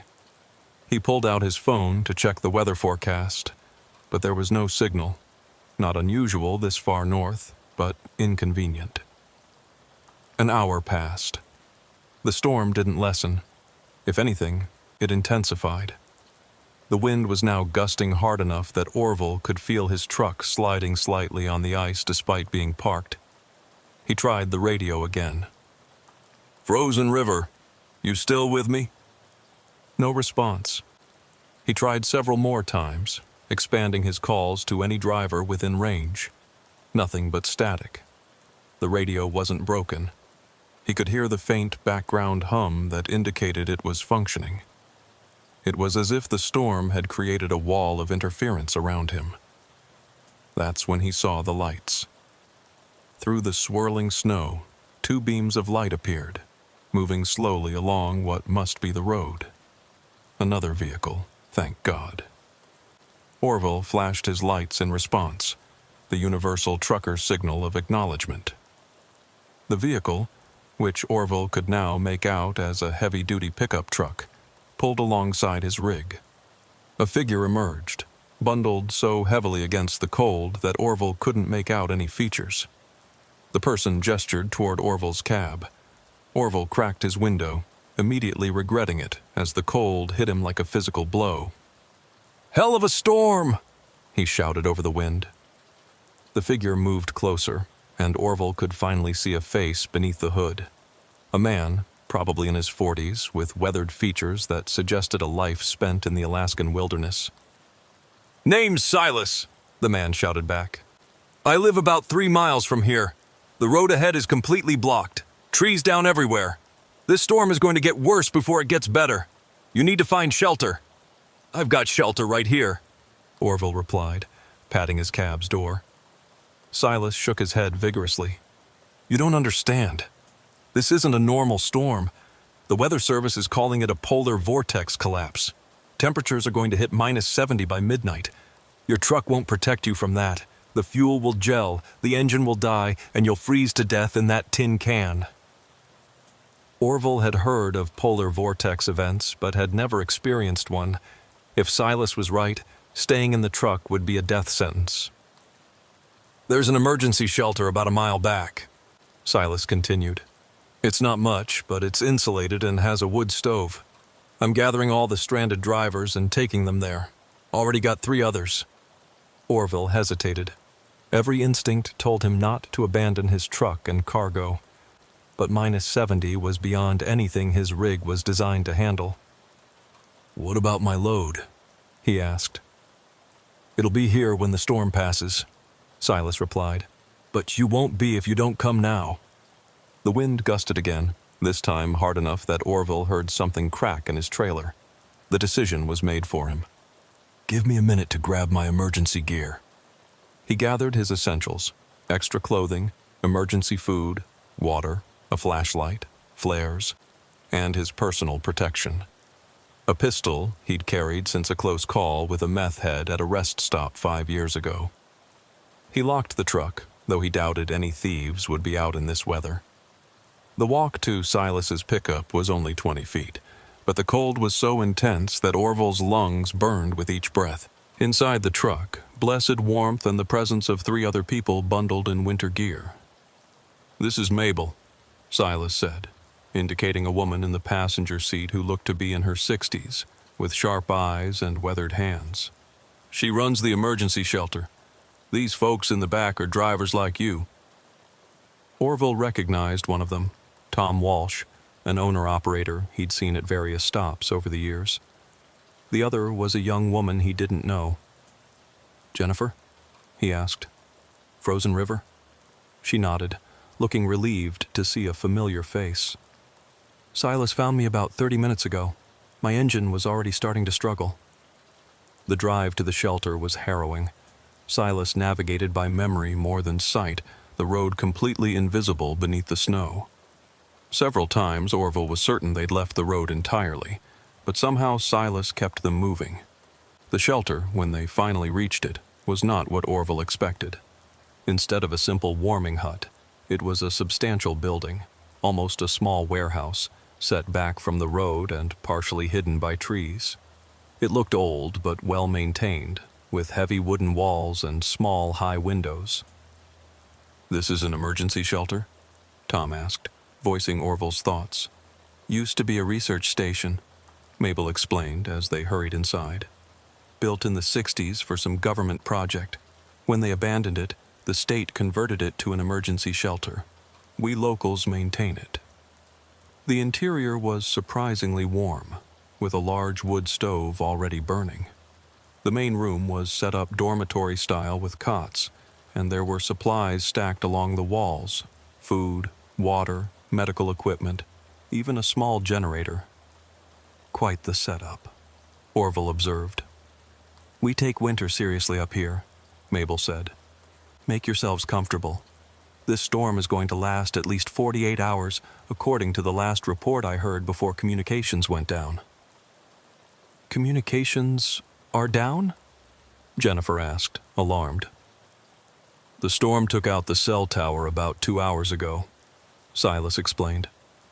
"Radio interference is blocking most frequencies. We're effectively cut off until this passes." As the afternoon wore into evening, more people arrived. Silas made several more trips, each time returning with stranded travelers. By nightfall, there were 12 people in the shelter, mostly truckers, but also a couple who'd been traveling to Fairbanks, and a pipeline worker trying to get to Prudhoe Bay. The atmosphere was initially one of camaraderie. Strangers united by circumstances, sharing stories and food. Mabel proved to be an excellent cook, preparing a hearty stew from the shelter's supplies. Silas kept the wood stove fed, maintaining a comfortable temperature despite the howling storm outside. But as night fell, Orville began to notice things that made him uneasy. First was the shelter itself. For an emergency facility, it was too well stocked. He counted enough supplies to sustain 50 people for a month, far more than any normal emergency shelter would have. There were also areas of the building that were locked off, doors with heavy padlocks that Mabel said led to storage areas, but refused to open. Second was Silas and Mabel themselves. They moved through the shelter with a familiarity that suggested they spent significant time here, not just maintaining it, but living in it. And there were small things, the way they exchanged glances when they thought no one was looking, the way they always positioned themselves between the stranded travelers and certain areas of the building. Third, and most unsettling, was what Orville found when he stepped outside to check the weather. The storm was indeed brutal, but through a brief break in the snow, he saw something that made no sense. Silas's truck was gone, but there were multiple sets of tire tracks leading to and from the shelter, far more than could be accounted for by the rescue trips. When he came back inside, Tom pulled him aside. "Something's not right here," the older trucker whispered. "I've been on the Dalton for 15 years.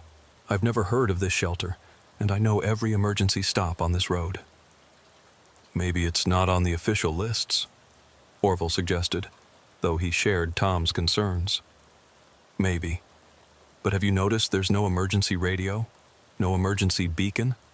Every official shelter has them, required by law. Jennifer joined them, keeping her voice low. And why were they so prepared? Silas said the storm came out of nowhere, but they had the stove going, food prepared, like they knew we were coming. Before they could discuss further, Mabel called everyone to attention. The temperature outside has dropped to -62. I'm afraid the storm is worse than predicted. We may be here longer than 48 hours. How much longer? Asked the pipeline worker, a burly man named Carl. Hard to say, Silas replied. Could be 3 days, could be a week. But don't worry, we have plenty of supplies.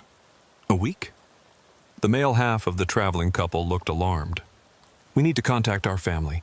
Let them know we're safe. I'm afraid that's impossible right now, Mabel said sympathetically. But once the storm passes, we'll make sure everyone gets word out. Orville noticed something in her tone, a subtle emphasis on once the storm passes that seemed to carry meaning beyond the obvious. He also noticed that Silas had quietly positioned himself near the main door, and Mabel was standing by the entrance to the locked area. I think we should try to get to our trucks, Carl said. If we all go together, we can help each other. Some of these rigs have auxiliary heaters that don't depend on the engine. We'd be better off. That would be suicide, Silas interrupted firmly. The temperature will kill you in minutes. Your only chance of survival is staying here. Our only chance? Tom echoed. That's a bit dramatic, isn't it? Silas and Mabel exchanged another look. This time Orville saw something else in their expressions. Not concern for the traveler's safety, but something more calculating. Perhaps we should explain the situation more fully, Mabel said finally. This shelter isn't just for weather emergencies. It's for other situations as well. What other situations? Orville asked, his hand unconsciously moving toward the pocket where he'd stored his pistol. Situations where people need to disappear for a while, Silas said, where they need to be, protected from the outside world. The temperature in the room seemed to drop despite the roaring stove. Several of the truckers stood up, instinctively grouping together. Protected from what? Jennifer asked. From themselves, mostly, Mabel replied. You see, this storm isn't entirely natural.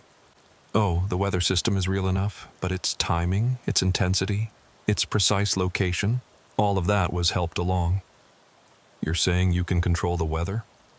Carl laughed nervously. That's insane. Not control, Silas corrected. Influence, redirect. There are ways, old ways, known to the indigenous peoples long before the Russians or Americans came.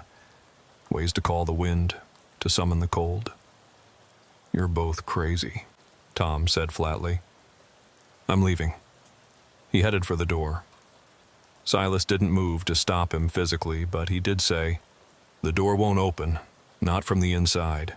It's for your own protection, you understand, to keep you from making fatal decisions in your panic. Tom grabbed the handle and pulled, then pushed, then threw his shoulder against it. The door didn't budge. What the hell is this?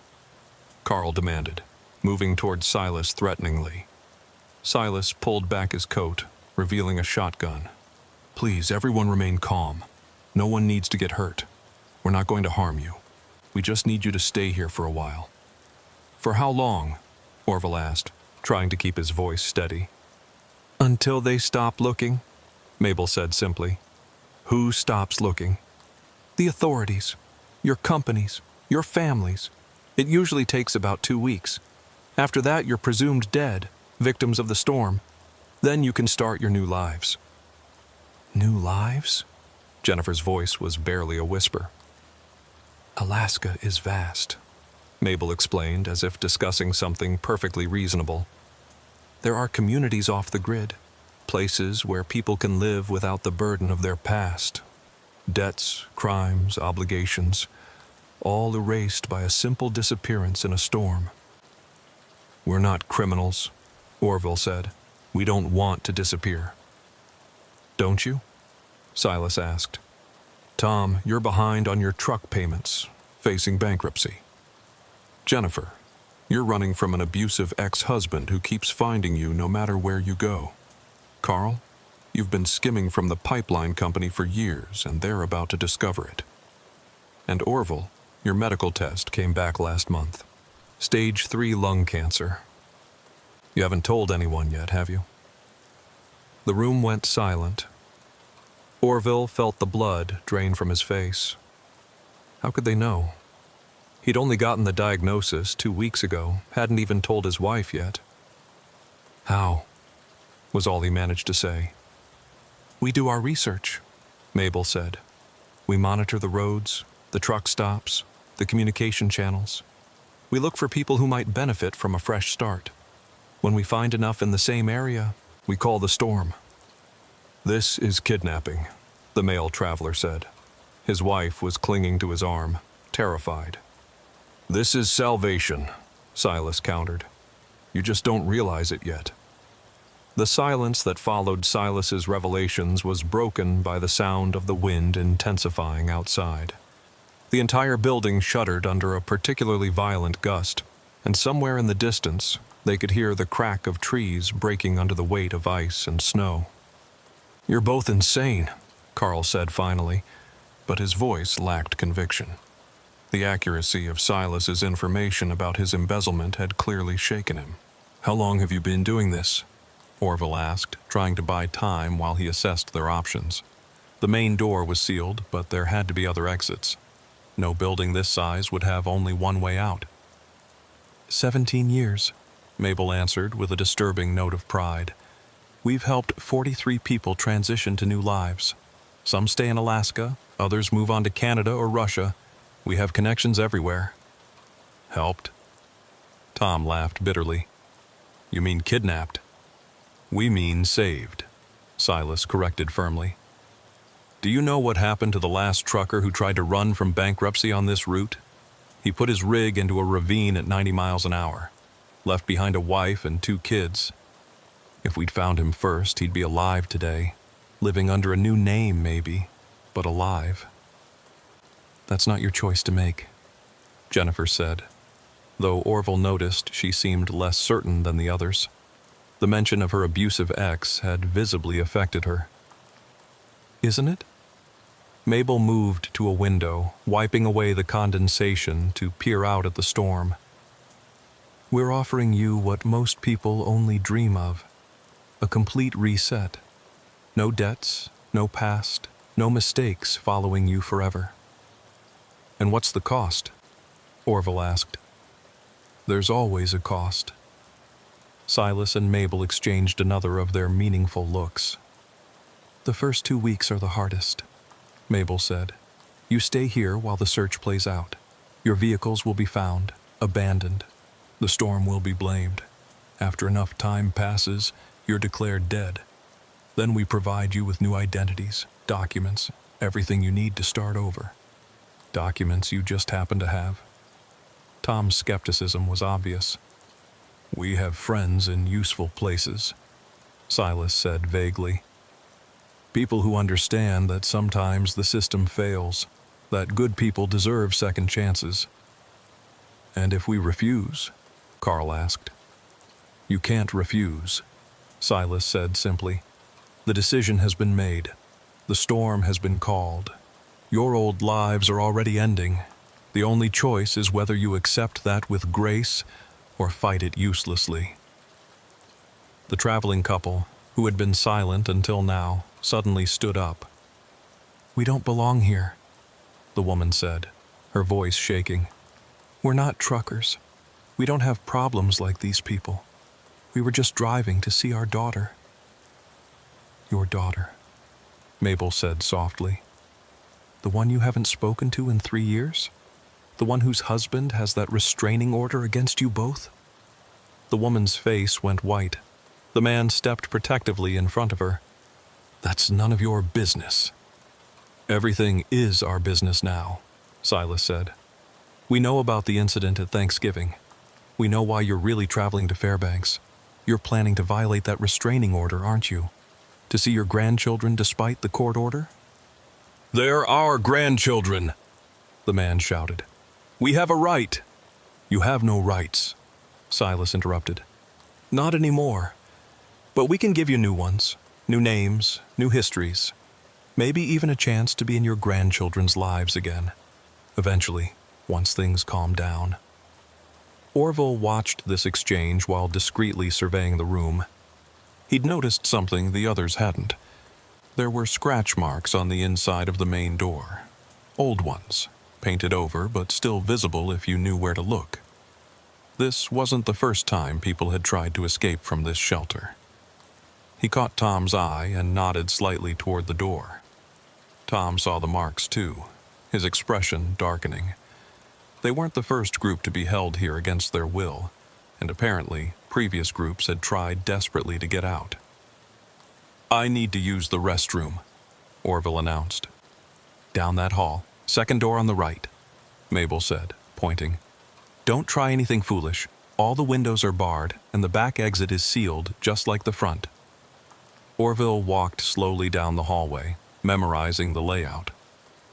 The bathroom was where Mabel had indicated, but he noticed other doors along the corridor. One was slightly ajar, and through the gap he could see what looked like monitoring equipment, screens showing various views of the shelter and surrounding area, so they had cameras. That explained how Silas had found the stranded truckers so efficiently. They'd been watching the road, waiting for vehicles to get trapped. In the bathroom, Orville checked his pistol. Still loaded, safety on. He'd have to be careful about when and if to reveal it. Silas had a shotgun, and there might be other weapons. He couldn't take them both alone. When he returned to the main room, he found the situation had deteriorated. Carl was on his feet, facing off with Silas, while the others had split into two groups, those who seemed resigned to their fate and those still looking for a way out. I don't care what you know about me, Carl was saying. You can't keep us here. People will come looking. The pipeline company has GPS trackers on all their vehicles.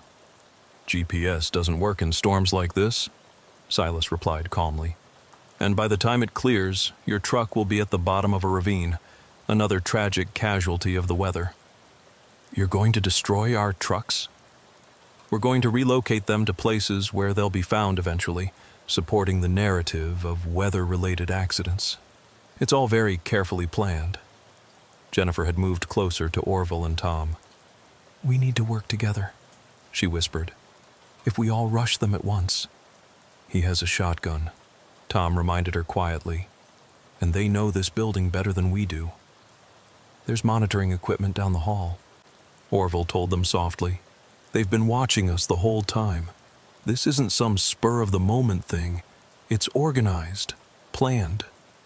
The lights flickered suddenly, and everyone froze. For a moment, it seemed like they might go out entirely, but then they steadied. Generators switching on, Mabel explained. The main power lines are probably down from the storm. Don't worry, we have plenty of fuel. How convenient, Tom muttered. As the evening wore on, the atmosphere grew increasingly tense. Mabel served dinner, canned soup and bread, but most people barely ate. The storm continued to rage outside, and the temperature display on the shelter's thermometer showed minus 68 degrees. We should try to get some rest, Mabel suggested around 9 p.m. Tomorrow we can discuss your situations more thoroughly, help you understand the opportunities you're being given. Opportunities, Carl spat. Is that what you call imprisonment? Would you prefer to be in federal prison for embezzlement? Silas asked pointedly. Because that's where you were heading. We're offering you freedom. This isn't freedom, Jennifer said. It will be, Mabel promised. Give it time. They were assigned cots, men on one side of the room, women on the other. Silas took first watch, sitting by the door with his shotgun across his lap. The message was clear. No one was leaving. But Orville didn't plan to sleep. He lay on his cot, fully clothed, watching and waiting. Around midnight, when Silas was replaced by Mabel for the watch, he saw his opportunity. Mabel was armed too, but with a smaller weapon, a hunting rifle. He caught Tom's eye, then Jennifer's. They were awake too. He held up 3 fingers, then pointed to different corners of the room. They understood. Surround her from 3 sides. But before they could move, something unexpected happened. The lights went out completely.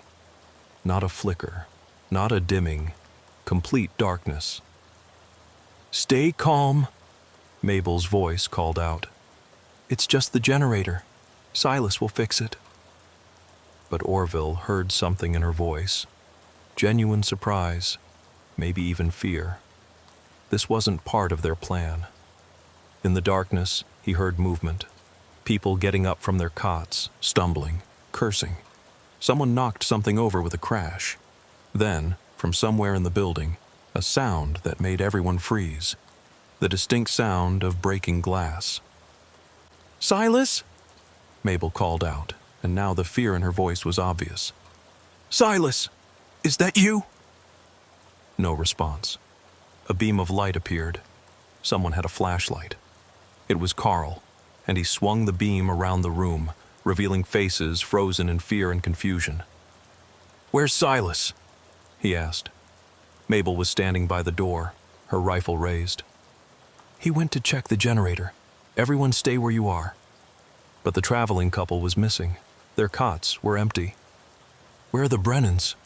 Tom asked, referring to the couple. "They must have gone to find another way out," Jennifer suggested. Mabel looked genuinely rattled now. This wasn't going according to her plan. She moved toward the hallway, then stopped, clearly torn between investigating and maintaining control of the main room. That's when they heard the scream. It came from somewhere deeper in the building, a sound of pure terror that cut through even the howling wind outside. It was followed by a crash, and then silence. "That was Mrs. Brennan," Jennifer whispered.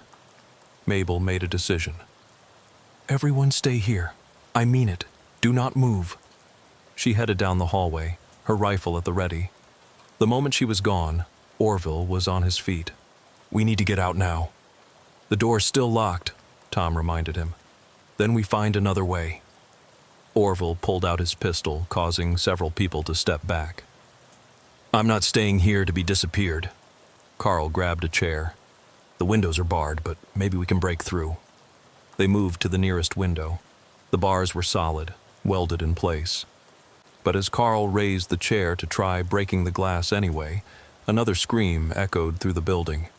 This one was different, deeper, masculine. "That wasn't the Brennans," Tom said. "Silas," Jennifer breathed. The lights suddenly flickered back on, revealing a scene that had changed dramatically. The door to the hallway was now open, swinging slightly as if someone had just passed through. But more disturbing was what was on the floor. A trail of blood leading from the hallway into the main room, then stopping abruptly in the center. "What the hell?" Carl backed away from the blood trail. Orville moved cautiously to the hallway, pistol raised. The corridor was empty, but he could see more blood, and the door to the monitoring room was wide open. Inside, the screens were dark, several smashed. "Someone else is here," he said. "Someone Silas and Mabel didn't expect." "Or something," Jennifer added, her voice barely a whisper. A loud bang echoed from the locked section of the building, followed by the sound of something heavy being dragged across the floor. "We need to leave," Tom said urgently. "Now!" Orville tried the main door, still locked. But as he examined the mechanism, he noticed something. The electronic lock had a manual override, hidden behind a small panel. It had been damaged, wires exposed and sparking. "Someone tried to break this," he said. "Recently. The Brennans? Maybe. Or maybe whoever else is in here with us." Another bang, closer this time. Then footsteps, slow and deliberate, coming from the locked section. "Everyone, back away from the hallway," Orville ordered, raising his pistol. A figure appeared in the doorway, but it wasn't Silas or Mabel or the Brennans. It was another trucker, one Orville recognized but couldn't immediately place. The man was wearing a torn and filthy uniform from a company that had gone out of business years ago. His face was gaunt, his eyes hollow, and his hands were covered in blood. "Finally," the man said, his voice rough as if from disuse. "New arrivals. I was starting to run out of food." That's when Orville placed him. Robert Henley, a driver who'd gone missing on the Dalton Highway 3 years ago. His disappearance had been big news in the trucking community, especially because his truck had been found abandoned with no sign of struggle.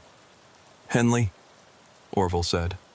"Robert Henley, you've been here for 3 years?" The man laughed, a sound devoid of sanity. 3 years? Try 7. Or maybe 10. Hard to keep track when they keep you in the dark, feeding you just enough to survive while they wait for the right moment to transition you. They've been keeping you prisoner? In the locked section, Henley confirmed, with the others who refused to cooperate, the ones who wouldn't accept their new lives. They keep us as examples showing new arrivals what happens if you don't play along. How many others? Tom asked. There were 6. Now there's just me. Henley's smile was terrible. The Brennans found our section when the power went out. Accidentally let me out. I had to thank them properly. The implication was clear. Horror spread across the faces of the other truckers. You killed them? Killed? No. They're transitioning. Just like Silas and Mabel are transitioning. Just like you'll all transition if you don't leave right now. The door's locked, Carl said. Henley laughed again.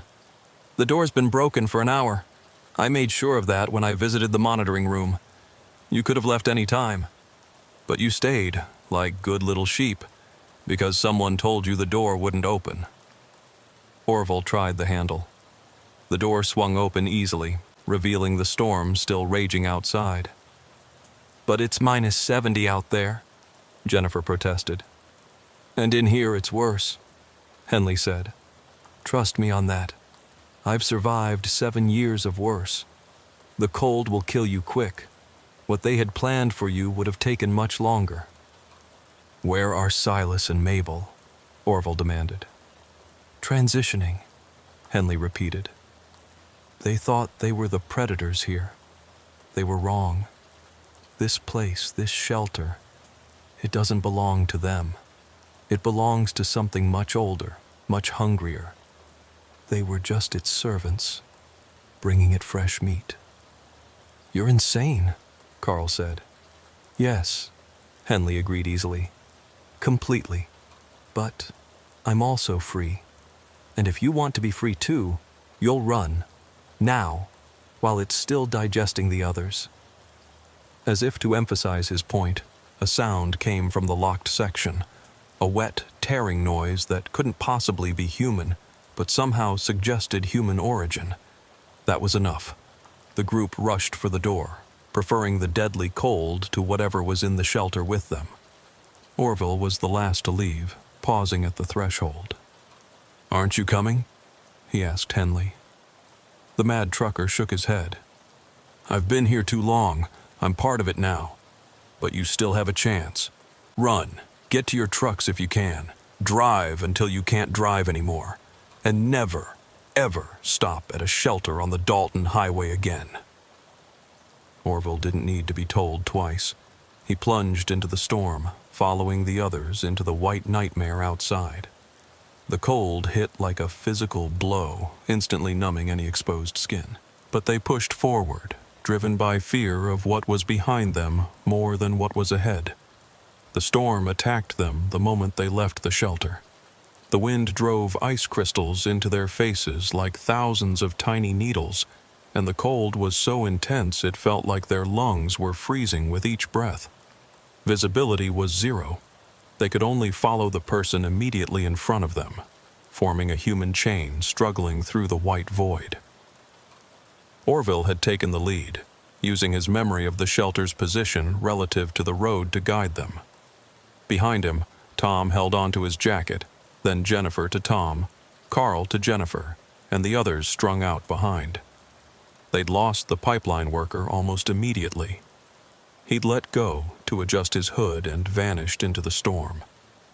They'd called for him, but the wind swallowed their voices. Every step was agony. The snow was knee-deep in places, waist-deep in the drifts. Orville's face was completely numb within minutes, and he could feel his core temperature dropping dangerously. They had maybe 10 minutes before hypothermia became irreversible. Then, through the howling wind, he heard something that gave him hope. The distinctive ping of metal on metal, wind hitting the side of a vehicle. He pushed forward, dragging the human chain with him, until his outstretched hand hit something solid. A truck. Not his, but it would do. He felt along the side until he found the door handle. Locked, of course. Without hesitation, he pulled out his pistol and shot the window. The glass exploded inward, and he reached through to unlock the door. "Everyone inside!" he shouted, though he could barely hear his own voice. They piled into the cab, a mass of frozen humanity cramming into a space meant for two. It was Tom's truck, he realized. The keys were still in the ignition. Tom had left them when Silas had convinced him to abandon the vehicle. Tom squeezed forward and turned the key. The engine groaned, struggled, but didn't catch. The fuel had begun to gel in the cold. "We need heat or we're dead," Carl said through chattering teeth. His lips were blue, and frost had formed on his eyebrows and beard. Orville remembered something from his winter driving training. "The auxiliary heater. Does this truck have one?" Tom nodded, reaching for a switch on the dashboard. The small diesel heater, designed to warm the cab without running the main engine, clicked on. For a moment, nothing happened. Then, blessed warmth began to flow from the vents. They huddled together, saying nothing for several minutes as feeling slowly returned to their extremities. The pain was excruciating as circulation resumed, but it meant they were alive. "We need to check on the others," Jennifer finally said. "Make sure everyone made it to vehicles." Orville peered through the shattered window. He could see the vague shapes of other trucks nearby, and what might be people moving between them. "I think they found shelter, but we can't stay here." "The engines won't start," Tom pointed out. "And even if they did, the road's impassable." "Then we wait for the storm to pass," Carl suggested. "You heard what Henley said," Jennifer countered. "Whatever's in that shelter, it's not going to stay there. And Silas said this storm could last a week." "Silas is dead," Tom reminded her. "Maybe. But the storm is real, and we don't have a week's worth of fuel for the heaters." Orville was thinking hard. "The pipeline." "What?" Carl looked at him. "The Alaska pipeline runs parallel to the highway through here. The pump stations have emergency shelters, real ones, with communication equipment. How far is the nearest one?" Carl's eyes widened with hope. "Pump Station 7 is about 8 miles north, but 8 miles in this storm will kill us," Tom finished. "We can't walk it, but we might be able to drive it," Orville said. "Not on the road, but alongside it.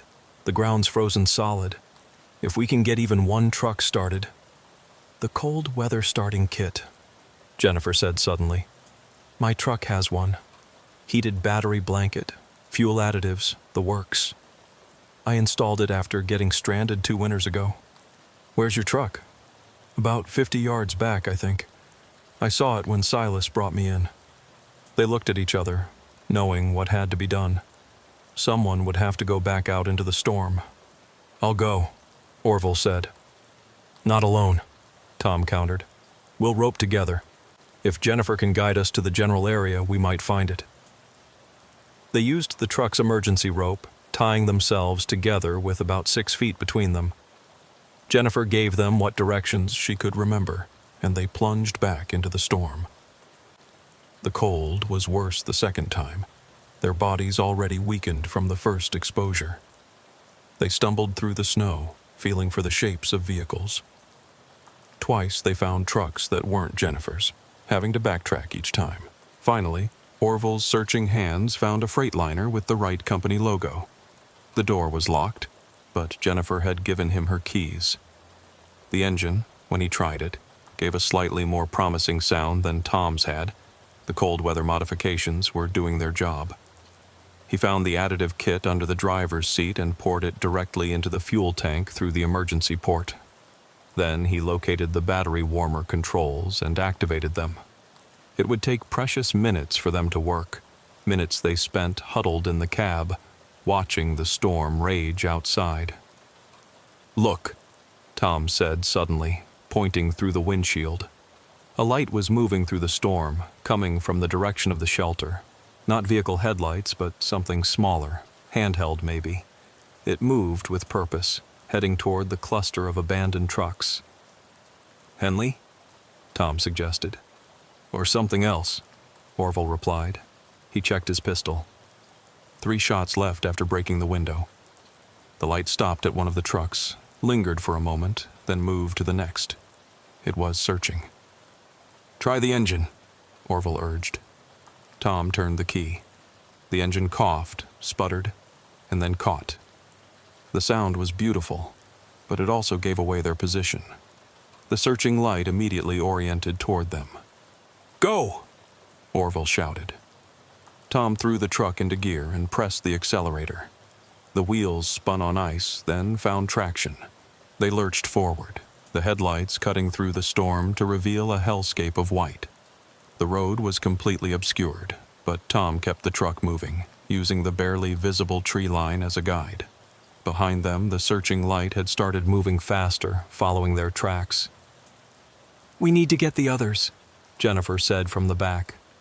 "We'll come back for them," Orville promised, though he wondered if that would be possible. They drove for what felt like hours, but was probably only minutes, the truck struggling through drifts, sliding on ice, threatening to bog down at every turn. The fuel gauge was dropping alarmingly fast. The engine was working hard to maintain power in the extreme cold. Then, through the storm, a structure appeared, not the pump station. They weren't nearly far enough north for that. It was another building, smaller than the shelter they'd fled, but substantial enough to have withstood the storm. "What is that?" Jennifer asked. "Old maintenance shed," Carl said. "I remember it from the pipeline maps. It's abandoned, but it might have supplies." They had to make a decision. Continue toward the pump station with failing fuel or investigate the shed. The searching light was no longer visible behind them, but that didn't mean they weren't being followed. "We check it out," Orville decided. "Quick search for fuel or communication equipment, then move on." Tom pulled up to the shed. It was a metal structure, probably from the pipeline's construction era. The door was secured with a padlock, but it was so rusted that one blow from a tire iron shattered it. Inside, they found a time capsule from the 1970s, old equipment, boxes of supplies, and remarkably, several drums of diesel fuel. It was old, probably contaminated, but with enough additives, it might work. "This could get us to the pump station," Tom said. But Carl had found something else. In a corner, covered by a tarp, was a radio setup. Ancient by modern standards, but when he connected it to the truck's battery, it crackled to life. "This is emergency broadcast on all channels," Carl spoke into the microphone. "Multiple civilians stranded mile marker 240, Dalton Highway. Require immediate assistance. Repeat, emergency assistance required." Static answered him. Then, faintly, a voice emerged. "This is Pump Station 7. We read you. State the nature of your emergency." Relief flooded through them. Carl quickly explained their situation, leaving out the more unbelievable parts about the shelter and focusing on the stranded truckers and the storm. "Negative on immediate extraction," the operator responded. "Storm has all aircraft grounded, but we can guide you in if you have a working vehicle, 8.3 miles north-northeast of your position. We have multiple civilians in vehicles near our original position." Orville took the microphone. Unknown condition. Understood. We'll dispatch recovery vehicles as soon as the storm permits. Can you make it here? Orville looked at the others. They had fuel now and directions, but they'd be leaving the other truckers behind, at least temporarily. We need to go back, Jennifer said. We can't leave them. If we go back, we might all die, Tom argued. That thing, whatever it was hunting. It was looking for us specifically, Orville said, realizing the truth. We're the ones who escaped. The others might be safe in their trucks. Or they might be frozen to death, Carl added grimly. They argued for precious minutes before Orville made the decision. We fuel up, then make one pass by the trucks. Anyone we can get to quickly we bring. Anyone we can't, we come back for them with help from the pump station. It took them 30 minutes to transfer enough fuel to the truck, using a hand pump they found in the shed. The storm had intensified, if anything, and the temperature gauge now read minus 74 degrees. The drive back toward the abandoned trucks was harrowing. Twice they nearly slid off what they thought was the road. But finally, the cluster of vehicles appeared in their headlights. Orville jumped out, leaving the truck running, and ran to the nearest cab. Empty. The next one had 2 truckers huddled inside, barely conscious from the cold. They dragged them to Jennifer's truck.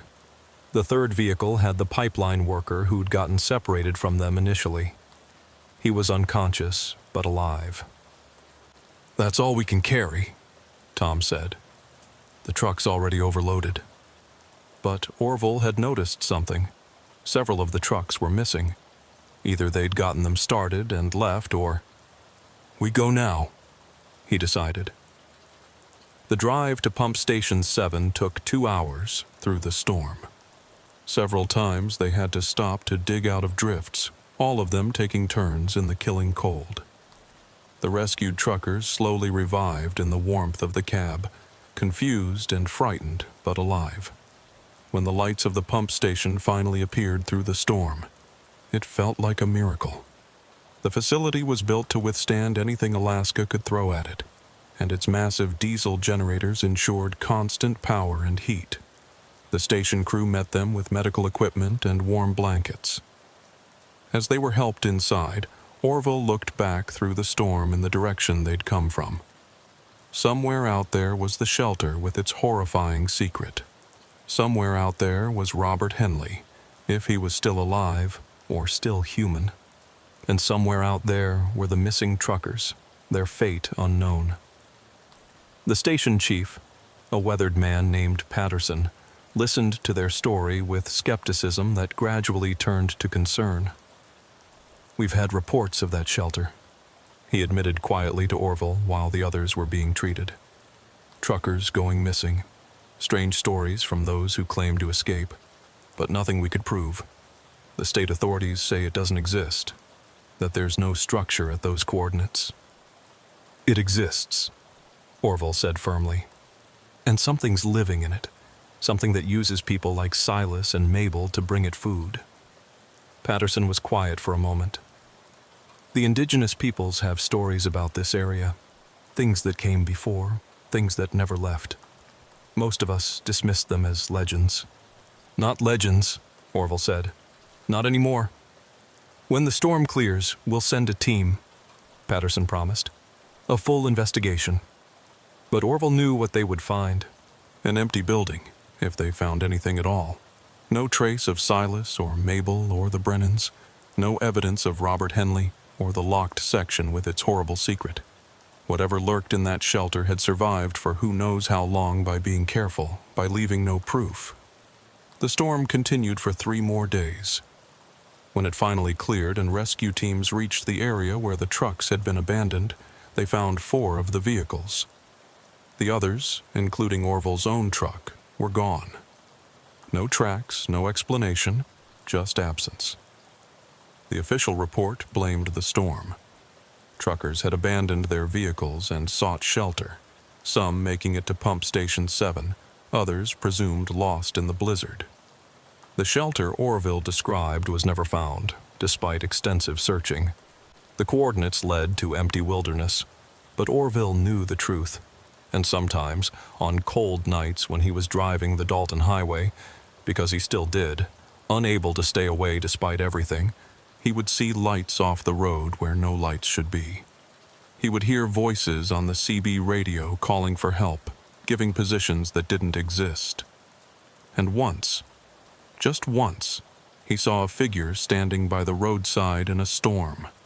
It looked like Robert Henley, still in his torn uniform, still with those hollow eyes.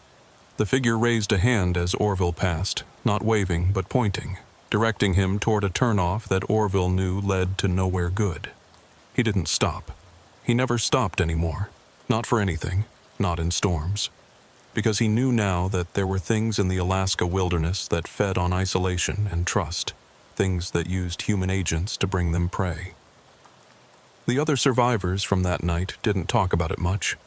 They'd been believed even less than Orville, but sometimes, at truck stops, they'd recognize each other and share a look of understanding. They were the ones who knew that not every shelter was safe, not every offer of help was genuine, and not every storm was natural.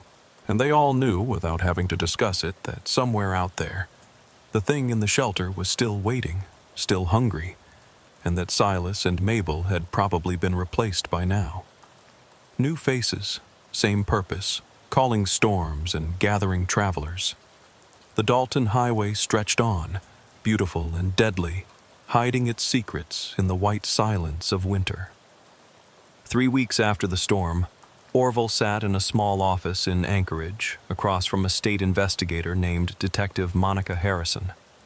She'd been assigned to investigate the Dalton Highway incident, as it was being called in official reports. The walls were covered with maps, photographs of the abandoned trucks, and witness statements that contradicted each other in fundamental ways. "Mr. Hutchins," Harrison said, reviewing her notes, "you maintain that you and 11 other people were held against your will in a shelter that we cannot locate."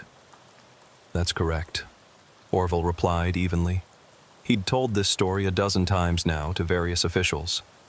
And this shelter was run by 2 individuals, Silas and Mabel, who claimed they could control weather patterns. "Influence them. That's the word they used." Harrison showed him a photograph. "We found 2 bodies near the coordinates you provided, severely damaged by exposure and other trauma. DNA analysis is ongoing, but preliminary measurements match your description of these individuals." Orville leaned forward, so they had found something. "However," Harrison continued, "the bodies were found in the open, no structure nearby, no evidence of any building ever being there." "It was there," Orville insisted. "Tom Walsh saw it. Jennifer Park saw it. Carl Hendricks," Harrison interrupted, "who disappeared from the pump station 2 days after you arrived. His room was found empty, window open, no sign of struggle." Orville hadn't known that. Carl had seemed fine when he'd last seen him, eager to return to his family and face whatever consequences awaited him for his embezzlement. "What about the Brennans, the traveling couple?" "No record of anyone by that name traveling the Dalton Highway during that time period. No missing persons reports matching their description." "That's impossible. They were there. Henley said that they were attacked." "Robert Henley." Harrison pulled out another file. "Disappeared 3 years ago. You claim he was held prisoner in this shelter. Mr. Hutchins, Robert Henley's body was found 18 months ago in a ravine 20 miles from where he disappeared. He'd been dead for over a year at that point." The room seemed to spin. "No, that's not possible. I talked to him. He let us out. Several of the other survivors report seeing someone matching Henley's description," Harrison admitted. "But that's physiologically impossible. Dead men don't walk around helping people escape from imaginary shelters." "Then explain the bodies you found. Explain the missing trucks. Explain how we all ended up at Pump Station 7 with matching stories." Harrison was quiet for a moment. "Mass hallucination brought on by extreme cold and carbon monoxide exposure from running heaters in enclosed spaces. That's the working theory." "That's ridiculous. Is it more ridiculous than a shelter that disappears, run by people who control weather, hiding something that feeds on human beings? Orville had no answer for that. Harrison leaned back in her chair. Off the record, Mr. Hutchins, we've had 17 similar incidents reported over the past decade. Groups of people, usually in extreme weather, reporting encounters with structures that don't exist, people who can't be real. The stories are always similar, but never quite the same. Always in remote areas, always during storms, always with some survivors, but never any physical evidence. You believe me? I believe something happened to you. I'm not sure even you know exactly what it was. That night, Orville returned to his motel room to find Jennifer waiting outside his door. She looked haggard, dark circles under her eyes. They think I'm crazy, she said without preamble. My company put me on psychiatric leave. My ex-husband is using it as evidence that I'm unstable. I'm sorry, Orville said, unlocking his door and gesturing for her to come in. Tom's gone, she continued. His wife said he took his truck out last week, said he was going to find proof. He hasn't come back. Orville felt a chill that had nothing to do with temperature. He went back to look for the shelter? That's what his wife thinks. She gave me this. Jennifer handed him a notebook. Tom's been keeping notes, tracking patterns. Look at this. The notebook was filled with Tom's cramped handwriting, documenting weather patterns, disappearances, and something else. Reports of structures appearing and disappearing along remote routes throughout Alaska. He found 12 other incidents, Jennifer said. Same pattern every time. Severe weather, stranded travelers, a shelter that shouldn't exist, and then nothing. No evidence, just missing people and survivors with stories no one believes. One entry caught Orville's eye. Tom had written, "The shelters aren't separate incidents. They're connected. Same entity, moving along the pipeline like it's following something underground. The pipeline doesn't just carry oil. It's a highway for something else." He thought the pipeline was involved? More than that. Jennifer flipped to another page. He found construction records from the 1970s. Several sections of the pipeline were rerouted for geological reasons that were never fully explained. Each reroute corresponds to an area where these incidents have occurred. Orville studied the map Tom had drawn. The pattern was clear once you saw it. A network of locations connected by the pipeline, each one a potential feeding ground. We need to take this to the authorities, Orville said. With what credibility? They already think we're delusional. And now Tom's missing, probably dead because he tried to find proof. They sat in silence for a moment before Jennifer spoke again. I've been having dreams about the shelter, about that room Henley came from. In the dreams, I can see others in there. People who've been missing for years, kept barely alive, waiting. Dreams aren't real, Orville said, but he'd been having similar dreams. Henley wasn't real either, according to the authorities. But we both saw him. We both heard him speak. Orville's phone rang, interrupting them. It was Patterson from Pump Station 7. Orville, you need to know something, Patterson said without preamble. We've been monitoring unusual activity along the pipeline, electromagnetic anomalies, pressure variations that don't make sense. They're increasing in frequency. What does that mean? It means something's moving down there, something big, and it's heading north, toward Prudhoe Bay. If it reaches the main processing facility, Patterson didn't need to finish. Prudhoe Bay was the heart of Alaska's oil industry. Thousands of workers, massive infrastructure, and connections to pipelines throughout North America. There's more, Patterson continued. We've been getting distress calls on frequencies that shouldn't exist. Truckers reporting being guided to shelters that our maps say aren't there. 5 in the last 2 days alone. It's hunting, Orville said. Whatever that thing was, it's actively hunting now.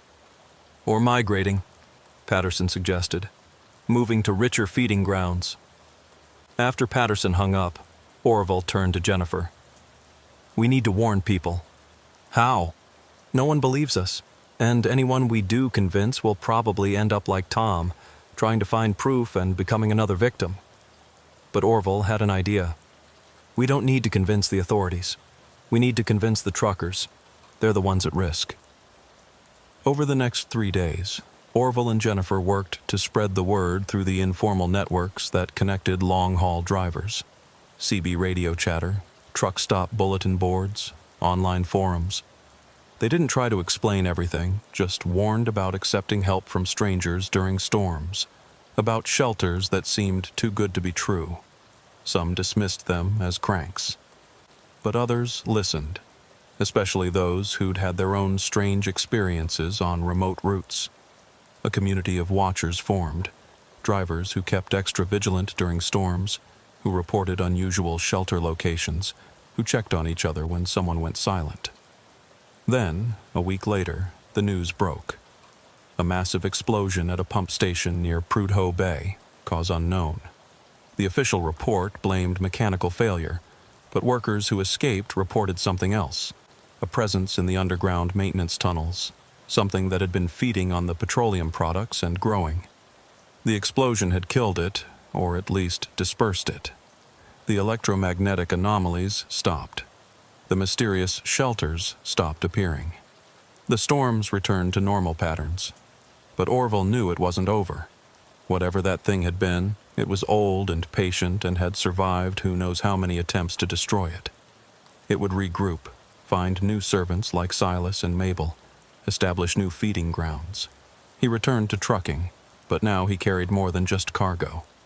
In his cab was a CB radio permanently tuned to Channel 19, listening for distress calls that might lead to something more sinister. He had maps marked with every reported incident, patterns that might predict where the next hunting ground would appear. Jennifer did the same, and so did others. They called themselves the Watchers, drivers who knew the truth about what lurked in Alaska's wilderness. They couldn't stop it, but they could warn others, could rescue those who might otherwise disappear into non-existent shelters. One night, 6 months after the incident, Orville was driving through a spring storm on the Dalton Highway when his radio crackled to life. "Breaker, breaker. This is Lost River southbound, near marker 150. Found a shelter here that's not on my maps. Real friendly folks offering hot food and a warm place to wait out the weather." Orville grabbed his mic immediately. "Lost River. This is Big Oak. Negative on that shelter. Get back in your truck and keep moving. That shelter isn't real, and those people aren't what they seem." There was a pause, then, "Big Oak, how do you know?" "I can see it right here. Lights on. Smoke from the chimney. Trust me," Orville said urgently. "I've been where you are. That shelter will kill you. Drive away now, don't look back. And whatever you do, don't get out of your truck." A different voice came on the radio, older, female, sweet as honey. "This is Mabel at the shelter. Don't listen to him, dear. Some truckers get confused in the cold. We have hot coffee and warm beds. You look tired." Orville's blood ran cold. The same name, the same voice. But Mabel was dead. Harrison had shown him the body. "Lost River, that woman is not what she seems," Orville transmitted. "Check your mirrors. Is your truck still where you parked it?" A pause, then Lost River's voice, shaky now. It's moved. I parked by the entrance, but now I'm 50 feet closer to the building. How did—" "Get out now!" Orville shouted into the mic. The sound of an engine starting, wheels spinning on ice, then Lost River's panicked voice. "The door to the shelter just opened and there's— Oh God, what is that? That's not human, it's—" Static exploded across the channel. Then silence. Orville floored his accelerator, pushing his truck as fast as he dared on the icy road. Mile marker 150 was 40 minutes away in good conditions. In this storm, maybe an hour. He kept trying the radio. "Lost River, come back. Anyone near marker 150, please respond." Finally, a weak signal. "Big Oak, this is Lost River. I got away, but there's something following me. I can see it in my mirrors. It's keeping pace with my truck at 60 miles per hour, running on all fours, but it's wearing Mabel's dress. How is that possible? Keep driving, Orville instructed. Don't stop for anything. I'm 30 minutes out. It's gaining. Oh God, it just jumped onto my trailer. I can hear it on the roof, scratching. The transmission cut off again. When Orville reached mile marker 150, he found Lost River's truck jackknifed across both lanes, the cab torn open like a tin can. Blood spray on the snow, but no body. Drag marks led toward the tree line. He grabbed his pistol and a flashlight, following the trail. 50 yards into the woods, he found a structure that shouldn't exist. The same shelter, or one identical to it. Lights on, smoke rising from the chimney, looking warm and inviting. The front door was open. Against every instinct, Orville entered. The interior was exactly as he remembered. The same layout, the same furniture, even the same smell. But everything was slightly wrong, as if it was a reproduction made by something that didn't quite understand human spaces. Hello, Orville. He spun around. Mabel stood there, looking exactly as she had months ago. But her movements were jerky, puppet-like, and when she smiled, there were too many teeth. You're not Mabel, Orville said, raising his pistol. I am Mabel. I've always been Mabel. Every Mabel that ever was. Her head tilted at an impossible angle. Just as Silas has always been Silas. We are roles, not people. Functions, not individuals. Where's the other trucker? Transitioning. Like you should have transitioned. You were marked, chosen. Why did you resist? Because I'm human. Human. She said the word like it was foreign. Such a limiting concept. We offer so much more. Immortality, purpose, freedom from your biological constraints. You offer slavery to that thing underground. Partnership, she corrected. It needs us to gather food. We need it to exist beyond our normal spans. It's perfectly symbiotic. Movement in the shadows. Lost River emerged, but changed. His proportions were wrong, stretched and compressed in nauseating ways. His eyes were flat, dead, reflecting light like a nocturnal animal's. Run, he whispered to Orville, and for a moment, humanity flickered in his expression. Can't hold it back much longer. Run! Orville backed toward the door, keeping his gun trained on Mabel. She made no move to stop him. You'll be back, she said calmly. They always come back. The mark calls to you. You feel it, don't you? The pull northward? The dreams that aren't quite dreams? You're part of the network now, whether you accept it or not. Orville fled, making it to his truck and driving away as fast as the ice would allow. In his mirrors, the shelter receded, then vanished entirely as if it had never been. He drove straight to Pump Station 7, where Patterson listened to his story with grim acceptance. It's spreading, Patterson said. We're getting reports from all over Alaska now. Shelters appearing during storms, people disappearing, others changed. The explosion didn't kill it, it just scattered it. Then we fight it, Orville said. We warn everyone. We patrol the roads during storms. We save who we can. Patterson shook his head. The state government has classified all of this. Official position is that these are hallucinations caused by extreme weather conditions. Anyone who persists in spreading panic-inducing folklore faces arrest. They're covering it up. They're containing panic. Imagine if people knew that there were things under Alaska that could create structures from nothing, that could take human form, that fed on travelers. The economy would collapse. The pipeline would shut down. So we just let people die? We do what we can, quietly. The Watchers, as you call yourselves, you're our best defense. Keep warning truckers, keep patrolling, but carefully. Don't draw official attention. Orville left the pump station determined to continue the fight. But over the following months, it became harder. The shelters grew more sophisticated, the fake Mabels and Silases more convincing. They adapted to the warnings, creating new scenarios, new traps. And the dreams grew stronger. Every night, Orville saw visions of the underground network, vast caverns connected by the pipeline, filled with things that had never been human but wore human faces. He saw the transformed truckers, hundreds of them now, serving their new master with perfect obedience. In the dreams, he was one of them. And it felt right. Natural. Like coming home. Jennifer disappeared 3 months later. Her truck found running but empty on a clear summer day. No storm, no shelter, just absence. Tom's body was never found. Carl had vanished from the pump station. One by one, the watchers were being taken or transformed. On a cold December night, exactly 1 year after his first encounter, Orville found himself parked at mile marker 240 on the Dalton Highway. He didn't remember driving there. The mark on his skin, invisible to others but burning like fire to him, had guided him. The shelter materialized out of the snow, exactly as it had been.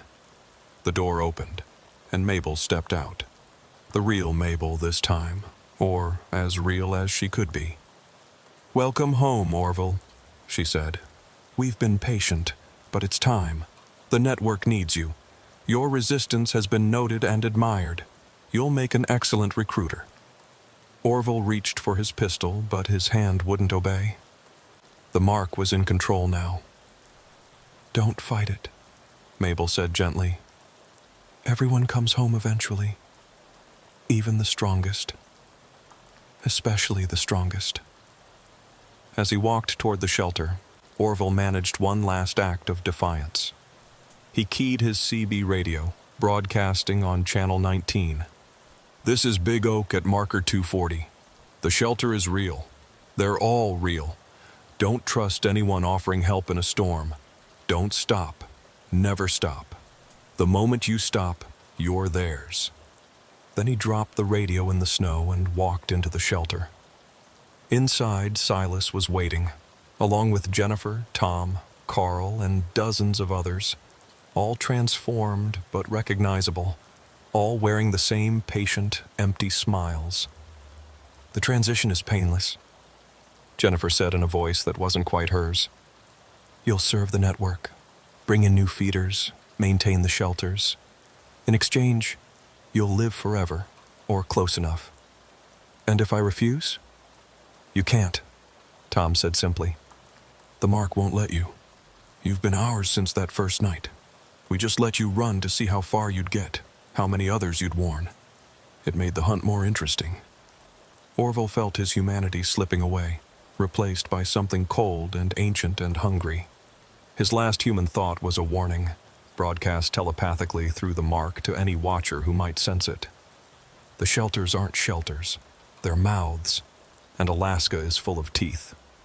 Then Orville Hutchins ceased to exist, replaced by another recruiter for the network, another Silas to pair with a Mabel, maintaining an eternal trap for travelers on the ice roads of Alaska. Somewhere on the Dalton Highway, a trucker's CB radio crackled with static that almost sounded like words. "Never stop, never stop, never stop." But in storms, when visibility drops and the cold threatens death, sometimes stopping seems like the only choice. And there's always a shelter waiting, warm and inviting, with friendly faces and hot coffee and promises of safety. The network grows. The pipeline feeds it. And the ice roads of Alaska remain the most dangerous in the world, not because of the weather or the isolation, but because of what waits in the spaces between civilization, patient and hungry and wearing human faces. The Wolverine Creek mining camp sat 97 miles northwest of Nome, accessible only by a narrow ice road that existed just 4 months out of the year. Clarence Pike had been making supply runs to remote mining operations for 18 years, but something felt wrong the moment his truck crested the final ridge and the camp came into view. It was 3 in the afternoon, but the December darkness made it feel like midnight. His headlights swept across the collection of prefab buildings that made up the camp: the main office, workers' quarters, equipment sheds, and the massive processing facility where gold-bearing ore was separated from worthless rock. Everything looked normal at first glance. The lights were on, smoke rose from chimneys, and the equipment yard's floodlights illuminated millions of dollars worth of heavy machinery. But there was no movement, no workers trudging between buildings, no vehicles operating, no signs of the constant activity that defined a working mine. Clarence brought his 18-wheeler to a stop in the designated loading area and checked his paperwork. December 15th, 2 p.m. delivery window. He was actually an hour late due to ice conditions on the road, but that had never been a problem before. The Wolverine Creek crew understood the challenges of winter transport. He tried the radio first. "Wolverine Creek, this is Transport 779 with your supply delivery. Please advise on unloading." He tried again on different channels. Nothing. Clarence pulled on his heavy parka and climbed down from the cab. The temperature was minus 31 degrees, cold enough that his breath instantly crystallized in the air. The only sound was the hum of generators and the distant whistle of wind through the mountain passes. The main office was the logical first stop. Clarence trudged through knee-deep snow, noting that there were no fresh footprints anywhere. The last snowfall had been 2 days ago, according to weather reports, which meant no one had walked between buildings since then. The office door was unlocked. Inside, the reception area was warm and lit. Papers spread across the desk as if someone had just stepped away. A coffee mug sat half full, a thin layer of ice formed on top despite the heating. "Hello?"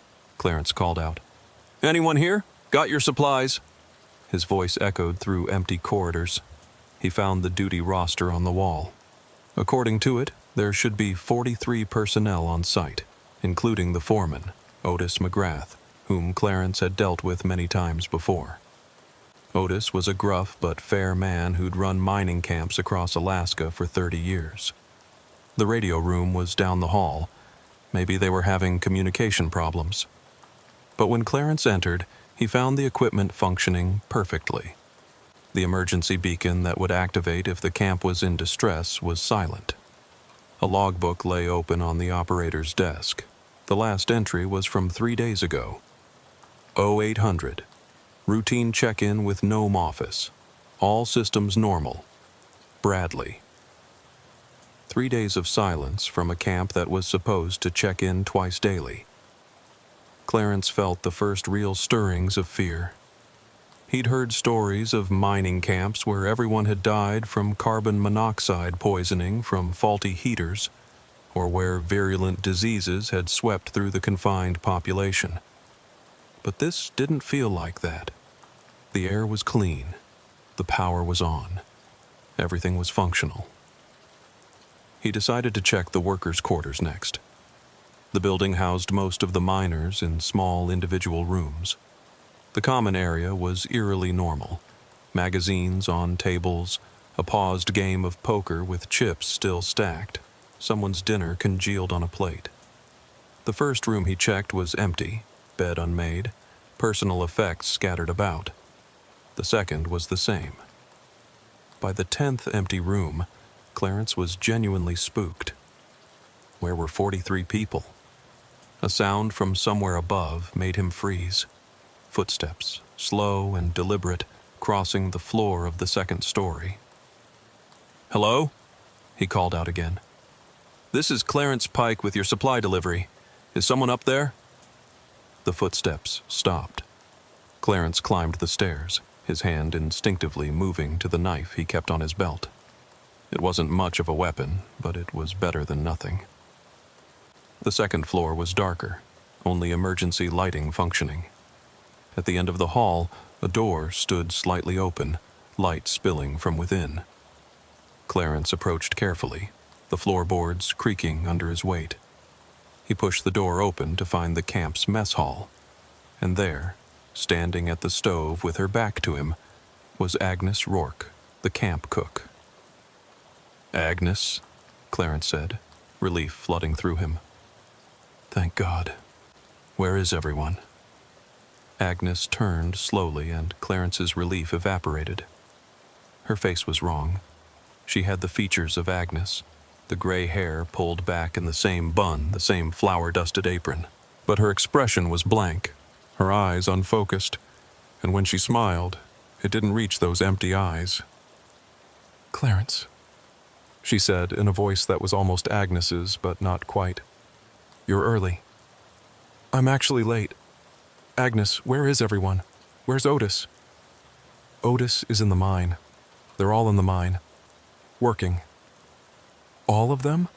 All 43 people are in the mine right now?" "Yes. Important work. Very important." She turned back to the stove, stirring something in a large pot. "Are you hungry? I'm making stew." Clarence moved closer, trying to see what was in the pot. The smell hit him first, metallic and wrong. The contents looked like stew, but the meat was an odd color, and there were things floating in it that didn't belong in any recipe he knew. "Agnes, are you feeling all right? You seem different." "I'm better than all right," she replied, still stirring. "I understand now. We all understand. The mine showed us." "Showed you what?" "What's really down there. What's always been down there. Waiting." She ladled some of the stew into a bowl and held it out to him. "You should eat. You'll need strength for the work." Clarence didn't take the bowl. "I need to talk to Otis. Can you radio him?" "No radios in the mine. Interference. But he'll be back soon. They all will, when the shift ends." "When does the shift end?" Agnes's smile widened. "When the work is done." Clarence backed toward the door. "I'm going to start unloading the supplies. Tell Otis to find me when he gets back." He left quickly, his mind racing. Something was catastrophically wrong here. Agnes had always been sharp, quick-witted, complaining about the miners' appetites and the limited ingredients. This vacant, smiling woman was not the Agnes he knew. The entrance to the mine was a half-mile from the main camp, accessed by a rough road that wound up the mountainside. Clarence could see lights up there, the glow of the processing equipment that ran 24 hours a day. He should leave. Every instinct told him to get in his truck and drive away. But 43 people were missing, and if they were in trouble, he might be their only hope of help. Instead of heading to the mine immediately, Clarence returned to his truck and tried his satellite phone. It connected, miracle of miracles, and he called his dispatcher in Nome. "Clarence, how's the delivery going?" Jim's familiar voice was reassuring. "Jim, something's wrong at Wolverine Creek. The camp's nearly deserted. Only the cook is here and she's acting strange. She says everyone's in the mine, but that doesn't make sense." "Strange how?" "Like she's, I don't know, drugged maybe, or sick. She's not herself." There was a pause. "Clarence, I'm looking at Wolverine Creek's reports. They've been filing regular updates. Increased productivity, actually. They pulled record amounts of ore last week." "When did they last check in?" "This morning. Foreman McGrath himself called in the numbers." That was impossible. The radio log showed no communication for 3 days. "Jim, I think you should contact the authorities. Something's not right here." "Are you sure? False alarm could cost us this contract." "I'm sure. Send help." "All right. But Clarence, if everyone's in the mine working, maybe you should just unload and leave. Don't get involved in whatever's going on." Good advice. But Clarence couldn't shake the feeling that if he left now, those 43 people would never be seen again.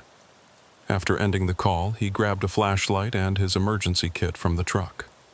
The walk to the mine entrance took 20 minutes through deep snow and biting wind. As he got closer, he could hear the rumble of machinery from deep underground, felt the vibration through his feet. The mine entrance was a modern setup, with a large elevator system for bringing up ore and taking down workers. The operator's booth was empty, but the elevator was at the surface level, doors open, waiting. Warning signs were posted everywhere. Authorized personnel only. Hard hat area. Check in with foreman before descending. Clarence found a hard hat and reflective vest in the equipment shed. If he was going down, he'd at least try to look like he belonged. The elevator was designed to carry 30 people or several tons of ore. Clarence hit the button for the main level, 300 feet down. The descent seemed to take forever, the cables groaning, the walls of the shaft pressing in. When the doors opened, he stepped into a different world. The main tunnel was carved from solid rock, reinforced with steel beams and modern lighting. Rail tracks ran along the floor for the ore carts. The sound of machinery was louder here, echoing off the walls. But it was the temperature that surprised him. It should have been warmer underground, protected from the Arctic cold. Instead, it felt colder, a chill that seemed to come from the rock itself. Clarence followed the main tunnel, passing several smaller passages that branched off into darkness. Signs indicated different sections of the mine. Shaft 3, old workings, unsafe. New vein, authorized only. He followed the sounds of machinery, expecting to find the missing workers at any moment. The tunnel curved, descended, split into multiple passages. He tried to keep track of his path, but the mine was a maze. Finally, he heard voices ahead. Multiple voices, talking in unison. The same words repeated over and over. Dig deeper. Find the source. Feed the mountain. Clarence crept forward, staying in the shadows. The tunnel opened into a large chamber where the main excavation was taking place. What he saw there made him press back against the wall, his mind struggling to process the scene. All 42 missing workers were there, but they weren't mining in any conventional sense. They moved in perfect synchronization, their picks and shovels rising and falling in unison. Their faces were blank, like Agnes's, and they chanted as they worked. Dig deeper. Find the source. Feed the mountain. In the center of them all stood Otis McGrath, but like Agnes, he was changed. His eyes reflected the artificial light like an animal's, and when he spoke, his voice seemed to come from somewhere much deeper than his throat. Faster, Otis commanded. It's hungry. We're so close now, so close to breaking through. That's when Clarence noticed what they were digging toward. The rock face at the far end of the chamber was different from the surrounding stone. It was black, so black it seemed to absorb light, and it pulsed with a rhythm like a massive heartbeat. One of the workers suddenly collapsed, his pick falling from nerveless fingers. Without missing a beat, 2 others grabbed him and dragged him toward the black rock. They pressed him against its surface, and Clarence watched in horror as the worker seemed to sink into the stone, absorbed like water into a sponge. The black rock pulsed brighter, and the remaining workers increased their pace.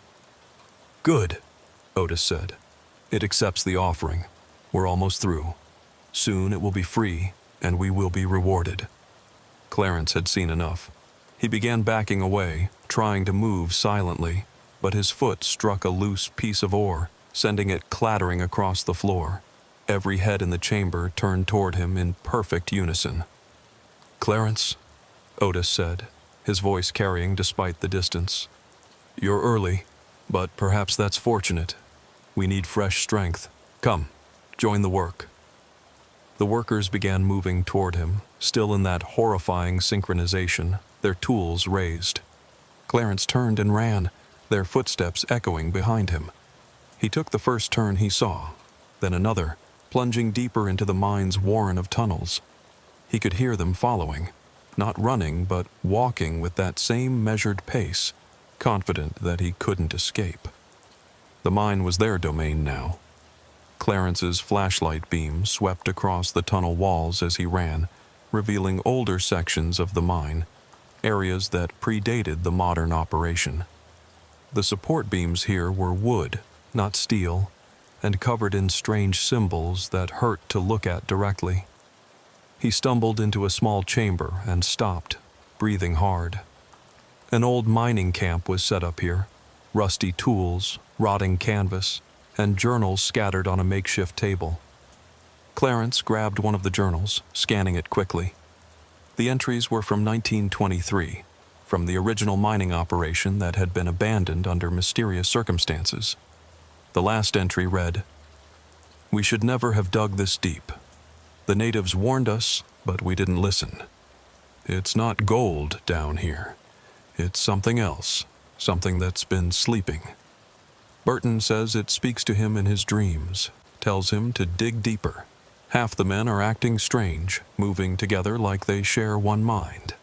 We're leaving tonight if we can. God help whoever finds this place next." The footsteps were getting closer. Clarence shoved the journal into his pocket and looked for another exit. There, a narrow passage, barely wide enough for a man. He squeezed through, his jacket tearing on the rough stone. The narrow passage led Clarence deeper into the mountain, away from the modern mine workings and into tunnels that hadn't seen human presence in decades. His flashlight beam revealed ancient timber supports, many rotted through and barely holding the weight of the rock above. Every step sent small cascades of dirt and pebbles from the ceiling. Behind him, he could no longer hear distinct footsteps, but there was something worse, a rhythmic vibration through the rock itself, as if the entire mountain was pulsing in time with that black stone. The workers weren't chasing him anymore. They were returning to their excavation, confident he couldn't escape. The passage opened into another chamber, this one containing the remains of the 1920s mining operation. Rusted equipment lay scattered about, and more disturbingly, human bones were piled in one corner, still wearing the remnants of period clothing. Clarence examined the scene more carefully. The bones showed no signs of violence. These people had simply sat down and died, arranged in a circle as if participating in some final ritual. In the center of their circle, carved deep into the stone floor, was a symbol that made Clarence's eyes water to look at directly. His satellite phone buzzed. Impossible at this depth, but it was definitely receiving a signal. He answered it. "Clarence?" It was Agnes's voice, but different from how she'd sounded in the mess hall. This was the old Agnes, frightened and desperate. "Clarence, can you hear me? Agnes, where are you?" "I don't know.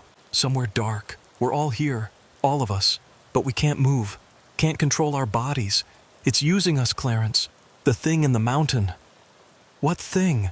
Agnes, what's happening?" "It's been here forever, sleeping in the rock. The mining woke it up. First in the 20s, but they managed to seal it back in.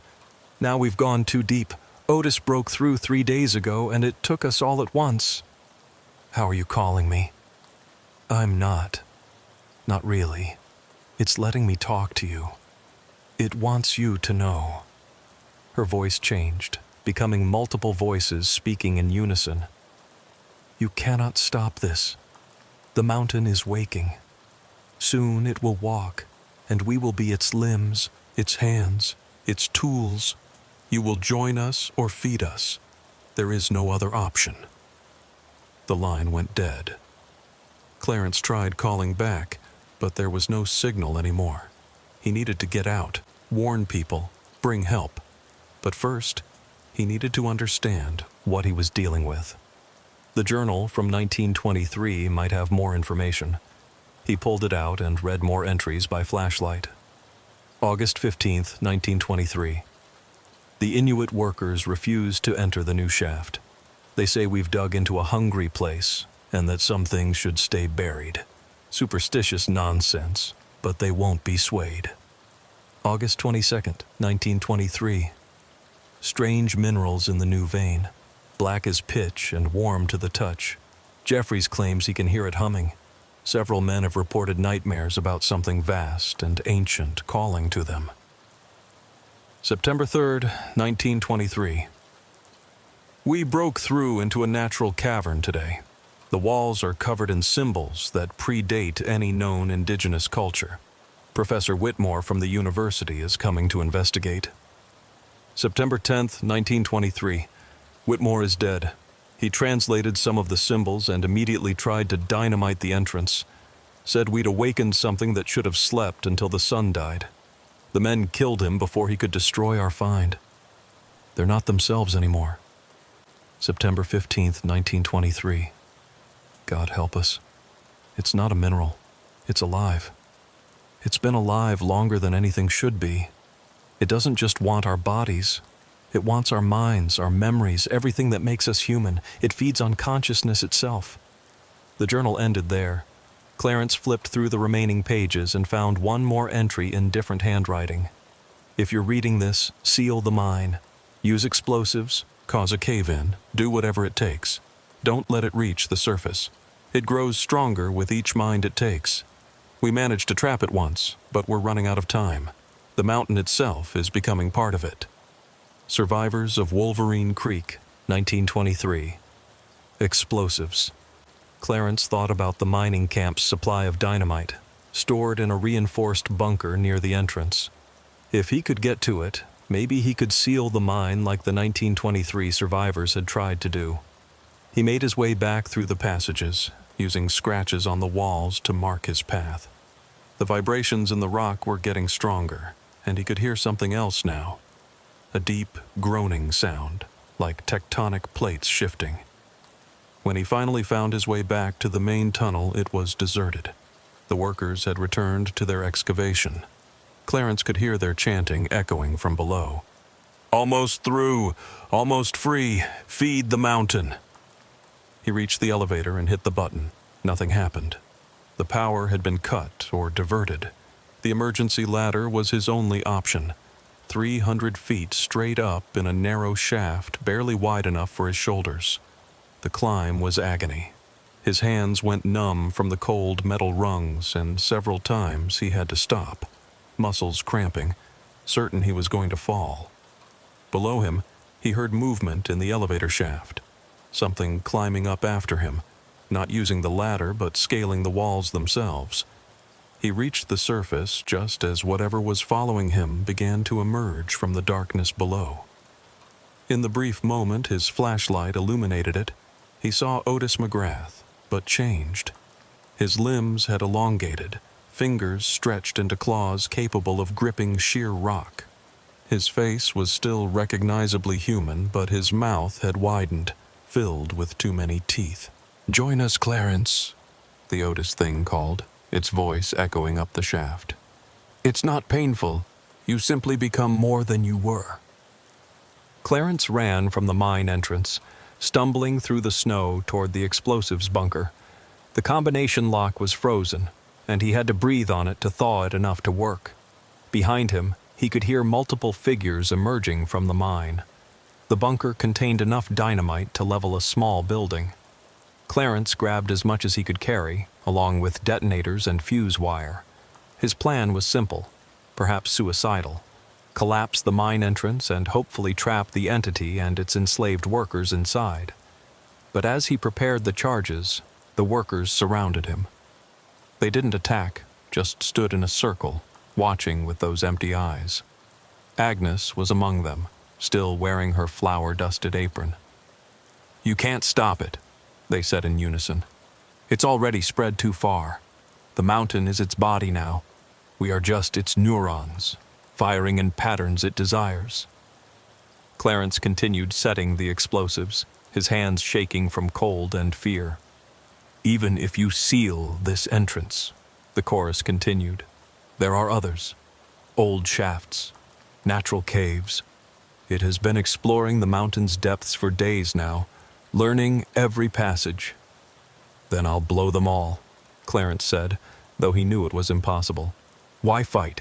Join us and understand. See the universe through eyes that have watched galaxies birth and die. Share in knowledge accumulated over millions of years." Knowledge that turns people into puppets? No thanks. He'd finished setting the charges.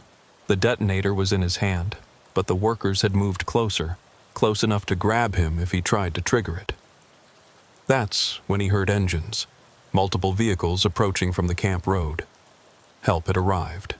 The authorities Jim had contacted. 3 Alaska State Trooper vehicles and 2 emergency response trucks crested the ridge. The workers turned their synchronized attention to the new arrivals, and Clarence saw his chance. He triggered the detonator.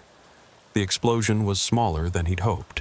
In his haste, he'd only managed to set about half the charges properly. The mine entrance collapsed, but not completely. Gaps remained in the rubble, too small for a person, but large enough for something else. The state troopers emerged from their vehicles, weapons drawn, shouting commands. The workers ignored them, moving toward the vehicles with that same synchronized motion. "Stop! Stay where you are!" The lead trooper, a woman named Sergeant Rodriguez according to her name tag, commanded. The workers kept advancing. Rodriguez fired a warning shot. The workers didn't flinch. What happened next was chaos. The troopers opened fire as the workers rushed them.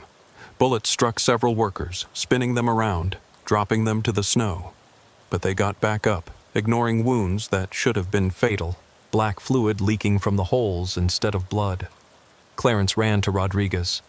"You can't kill them. They're already gone. We need to evacuate now." "What the hell is happening here?" Rodriguez demanded.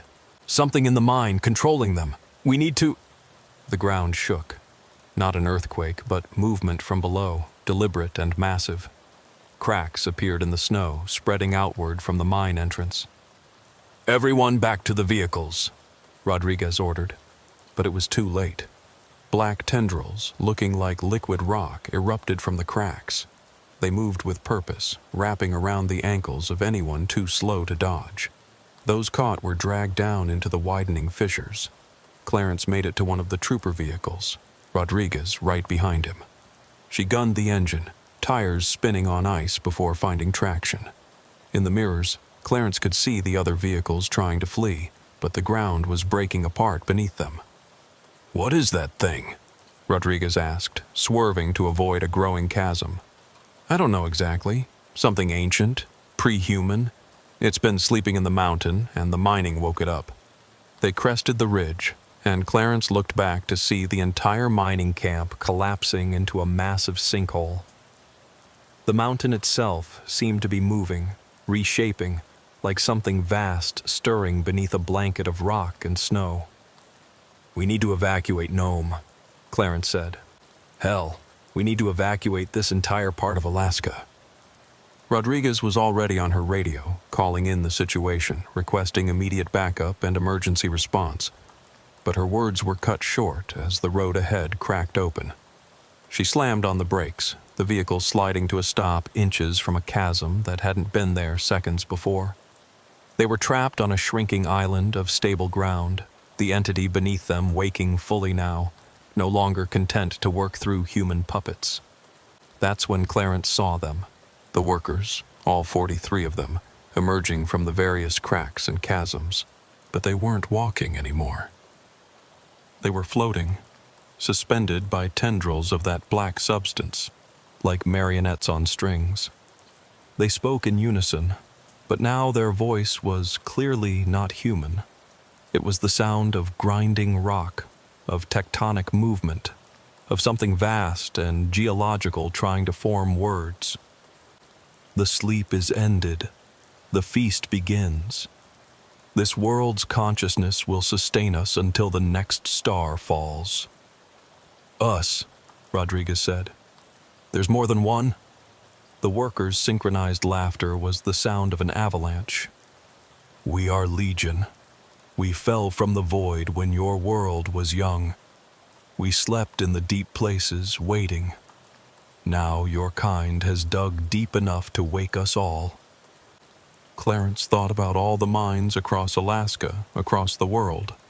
How many had dug too deep? How many had already awakened things like this? "But first," the entity continued through its puppets, "we must thank you, Clarence Pike. Your explosives cracked the final barriers we could not break ourselves. The mining camp was our prison as much as our feeding ground. Now we are free to spread." The irony hit Clarence like a physical blow. His attempt to trap the entity had instead freed it completely. The black substance was rising from every crack now, forming into shapes that hurt to perceive, geometries that shouldn't exist in three-dimensional space. Rodriguez was firing her weapon at them, but the bullets passed through harmlessly. That's when Clarence remembered something from the 1923 journal. The professor who had tried to destroy the mine. He'd translated the symbols. He'd known something about these entities that had made him desperate enough to attempt murder to stop them. "The symbols!" Clarence shouted to Rodriguez. "In the old mine there were symbols. They might be a ward or containment spell or something."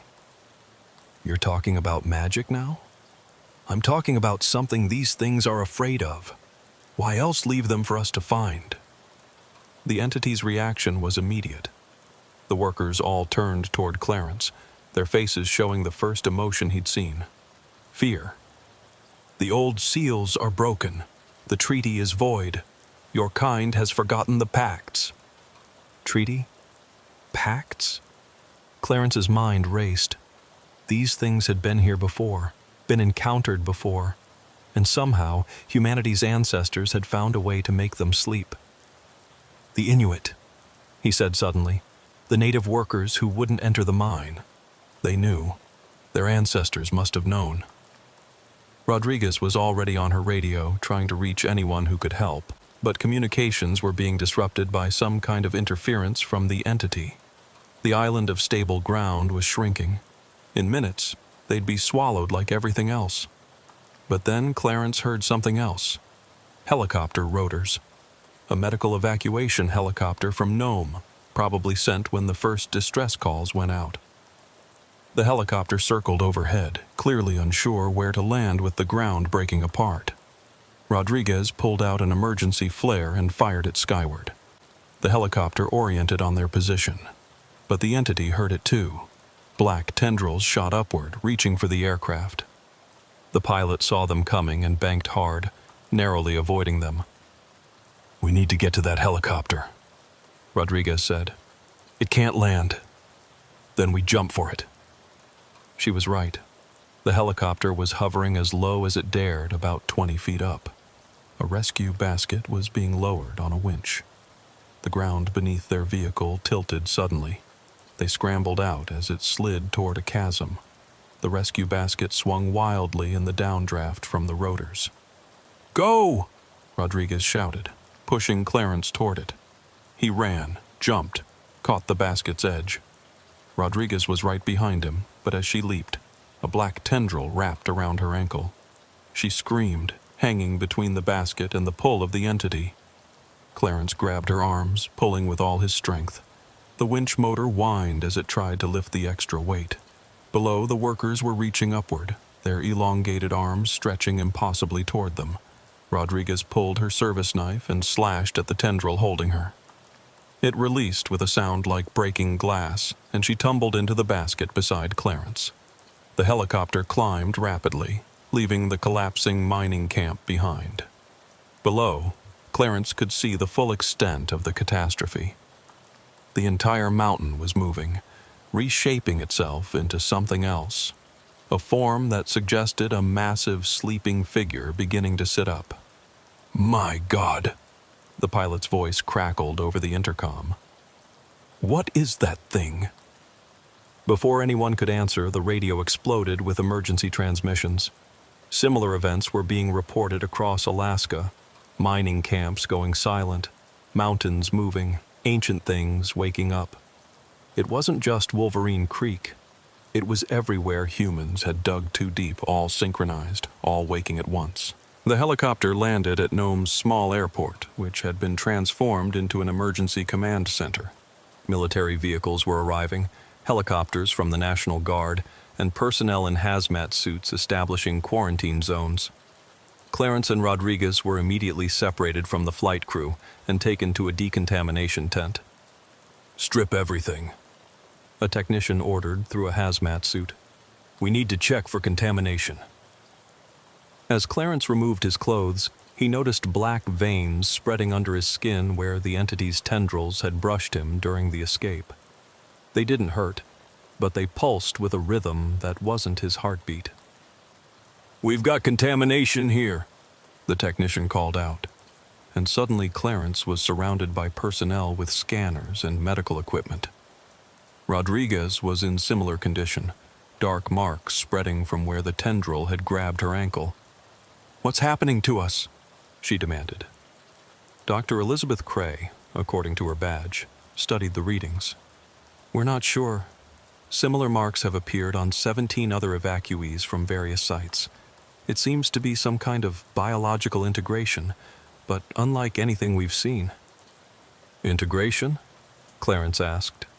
"The entity, or entities, appear to bond with organic matter at a cellular level. You're being converted, though into what, we don't know yet." They were moved to an isolation ward that had been hastily established in a hangar. 30 beds, 17 occupied by people showing similar symptoms. Clarence recognized 3 of them. Truckers he'd seen at various stops over the years, all of whom had been making deliveries to remote mining operations when everything went wrong. "Pike?" a weak voice called out. It was Harold Swanson, who ran supplies to the copper mines near Kotzebue. "You too? What happened at your site, Harold?" "Same as everywhere, from what I'm hearing. Miners broke through into something they shouldn't have. Next thing, everyone's acting like robots, talking about feeding the mountain. I barely got out." On the television mounted to the wall, news channels were trying to make sense of what was happening. Seismic activity across Alaska, several mountains showing signs of geological instability, communication blackouts from dozens of remote sites. The official story was an earthquake swarm, possibly volcanic activity.